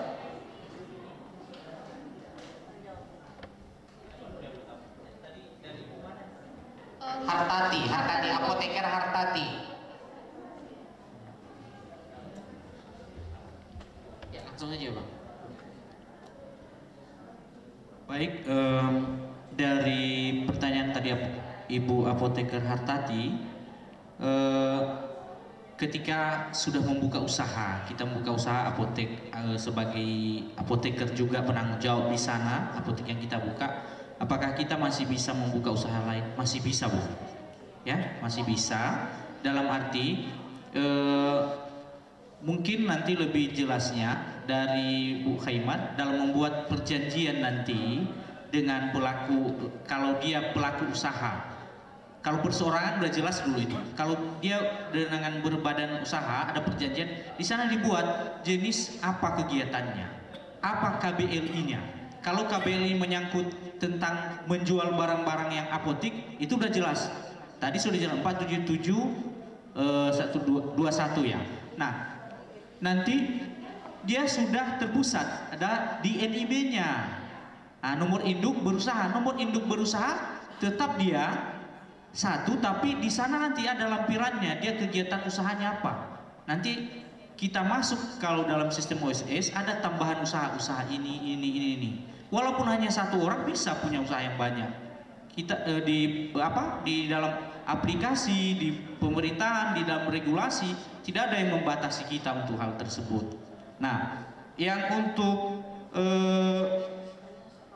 mohon maaf Pak, maksudnya izin PT-nya satu, tapi bisa buka apotek dan usaha yang lainnya.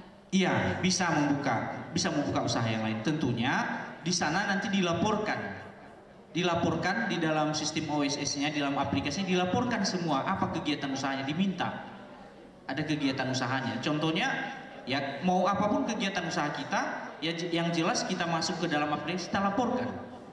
Nah, mungkin menyangkut tentang perpajakan nanti di sana juga dijelaskan apa semua kegiatan itu masing-masing ada pajaknya ya Pak Jos ya. Nah, untuk gedung di sana ketika kita masuk ke dalam aplikasi nanti ada di sana gedung prasarana itu masih belum dibangun atau sudah ada.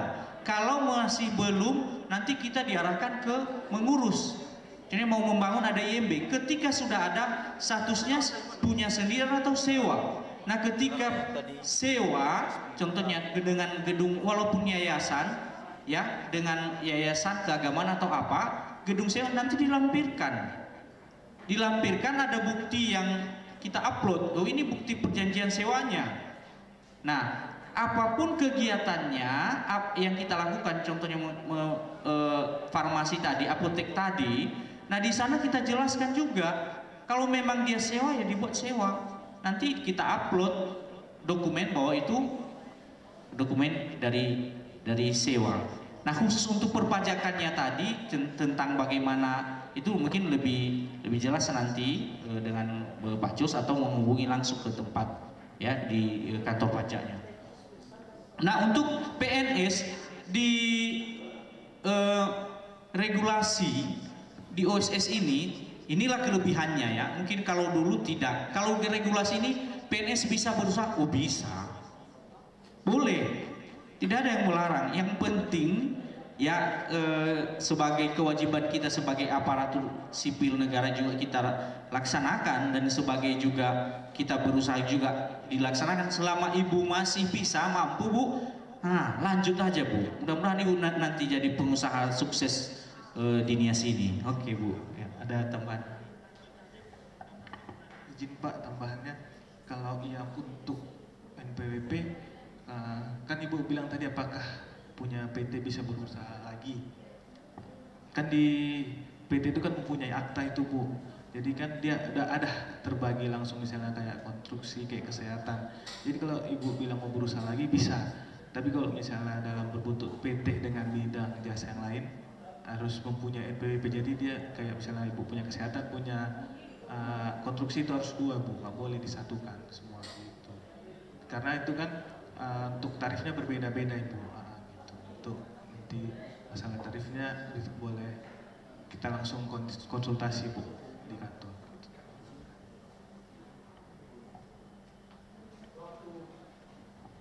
Ya, saya tambah sedikit ya Ibu, bahwa apabila Ibu membuat PT itu bisa beberapa tujuan, itulah dia namanya KBLI. Misalnya Ibu, tujuan Ibu pertama dulu KBL-nya adalah untuk apotek, kemudian bisa juga untuk tujuan yang lain, kontraktor atau perdagangan yang lainnya itu bisa. Tetapi nanti pada saat menginput OSS-nya itu akan keluar NIB masing-masing. Jadi NIB apotek beda, NIB untuk kontraktor misalnya berbeda, untuk perdagangan juga berbeda. Yang penting satu PT untuk beberapa pekerjaan itu bisa dilaksanakan. Terima kasih. Oke, baik, mengingat jam makan siang dan waktunya sholat juga sudah mepet ya, sudah waktunya, jadi kita cukupkan ya. Dan pastinya terkait materi hari ini, bila ada yang perlu ditanyakan atau diskusikan, langsung ke narasumber kita boleh, baik personal pribadi ya Pak, boleh telepon atau boleh WhatsApp atau boleh apa. Nomor telepon seluruh narasumber 3 orang ini sudah ada di kita panitia, nanti silahkan diminta.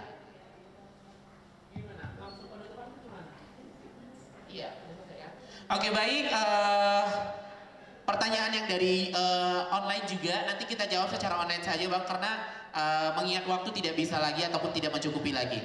Jadi saya sebagai moderator hari ini mengucapkan terima kasih kepada narasumber yang sudah memberikan materinya di hadapan kita bersama, dan saya juga dalam penyampaian saya kalau ada kata-kata yang salah ataupun kurang berkenan, saya mohon maaf. Terima kasih. Assalamualaikum warahmatullahi wabarakatuh. Yahoo. Saya kembalikan kepada MC.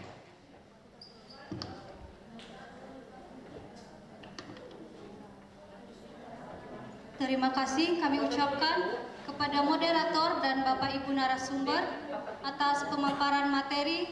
Sekarang kita dengar kata penutup dari Sekretaris Pengurus Cabang Ikatan Apoteker Indonesia oleh Apoteker Agus Christian Hia, Sarjana Sains Master of Science. Kepada apoteker.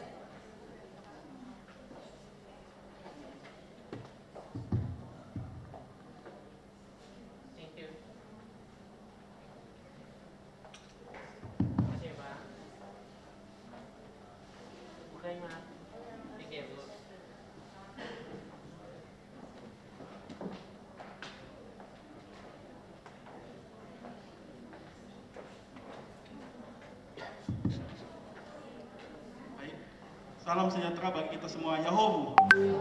Yang kami hormati Ibu Dewan Penasihat Cabang Ikatan Apoteker Indonesia Cabang Kepulauan Nias, Bapak Ibu narasumber, Bapak moderator, dan undangan kami dari Kepala Dinas Perizinan dan Pelayanan Terpadu 1 Pintu se-Kepulauan Nias, Kepala Dinas Kesehatan Kabupaten Kota se-Kepulauan Nias, dan teman-teman apoteker sejawat yang hadir langsung pada acara seminar, dan teman-teman apoteker sejawat yang mengikuti seminar secara online.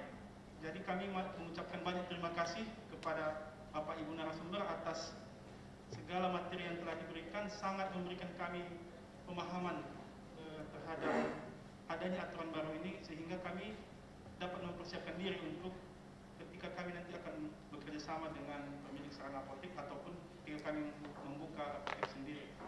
Kami juga menyampaikan kepada Bapak Ibu dari Kepala Dinas Perizinan dan Kesehatan, dengan adanya seminar ini kami harapkan kita sudah satu persepsi tentang perizinan apotek.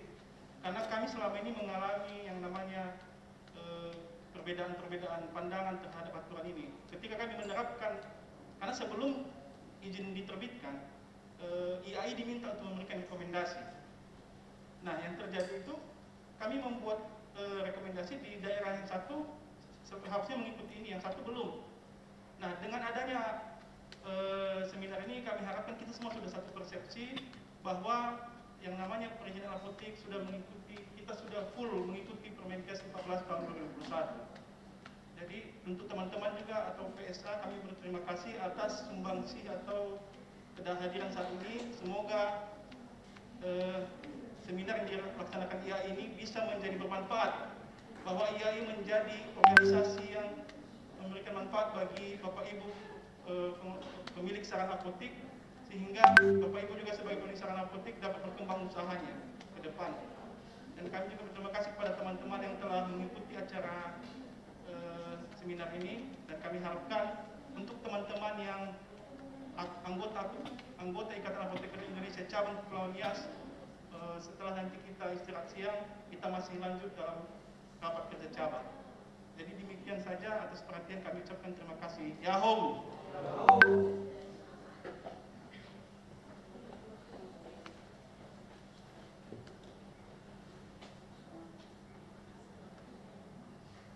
Sebelum kita menikmati makan siang kita, mari kita doa makan yang dipimpin oleh Apoteker Hartati Bawa Menewi, Sarjana Farmasi.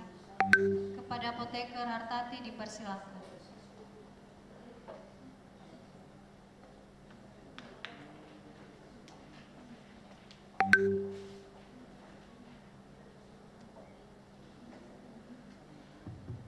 Baik Bapak Ibu, mari kita berdoa sesuai dengan kepercayaan dan keyakinan kita masing-masing.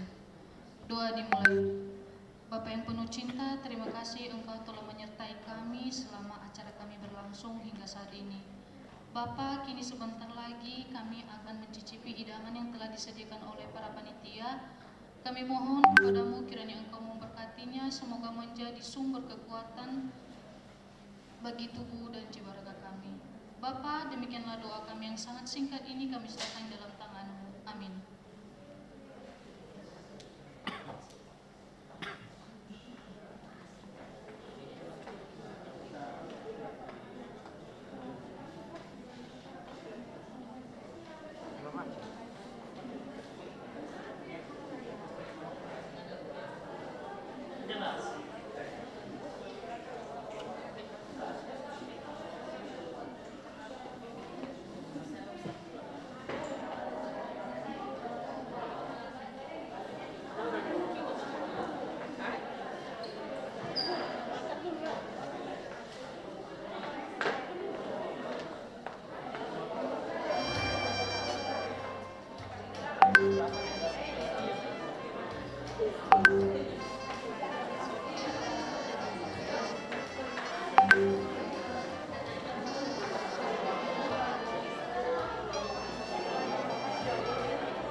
Makanan juga.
Amin.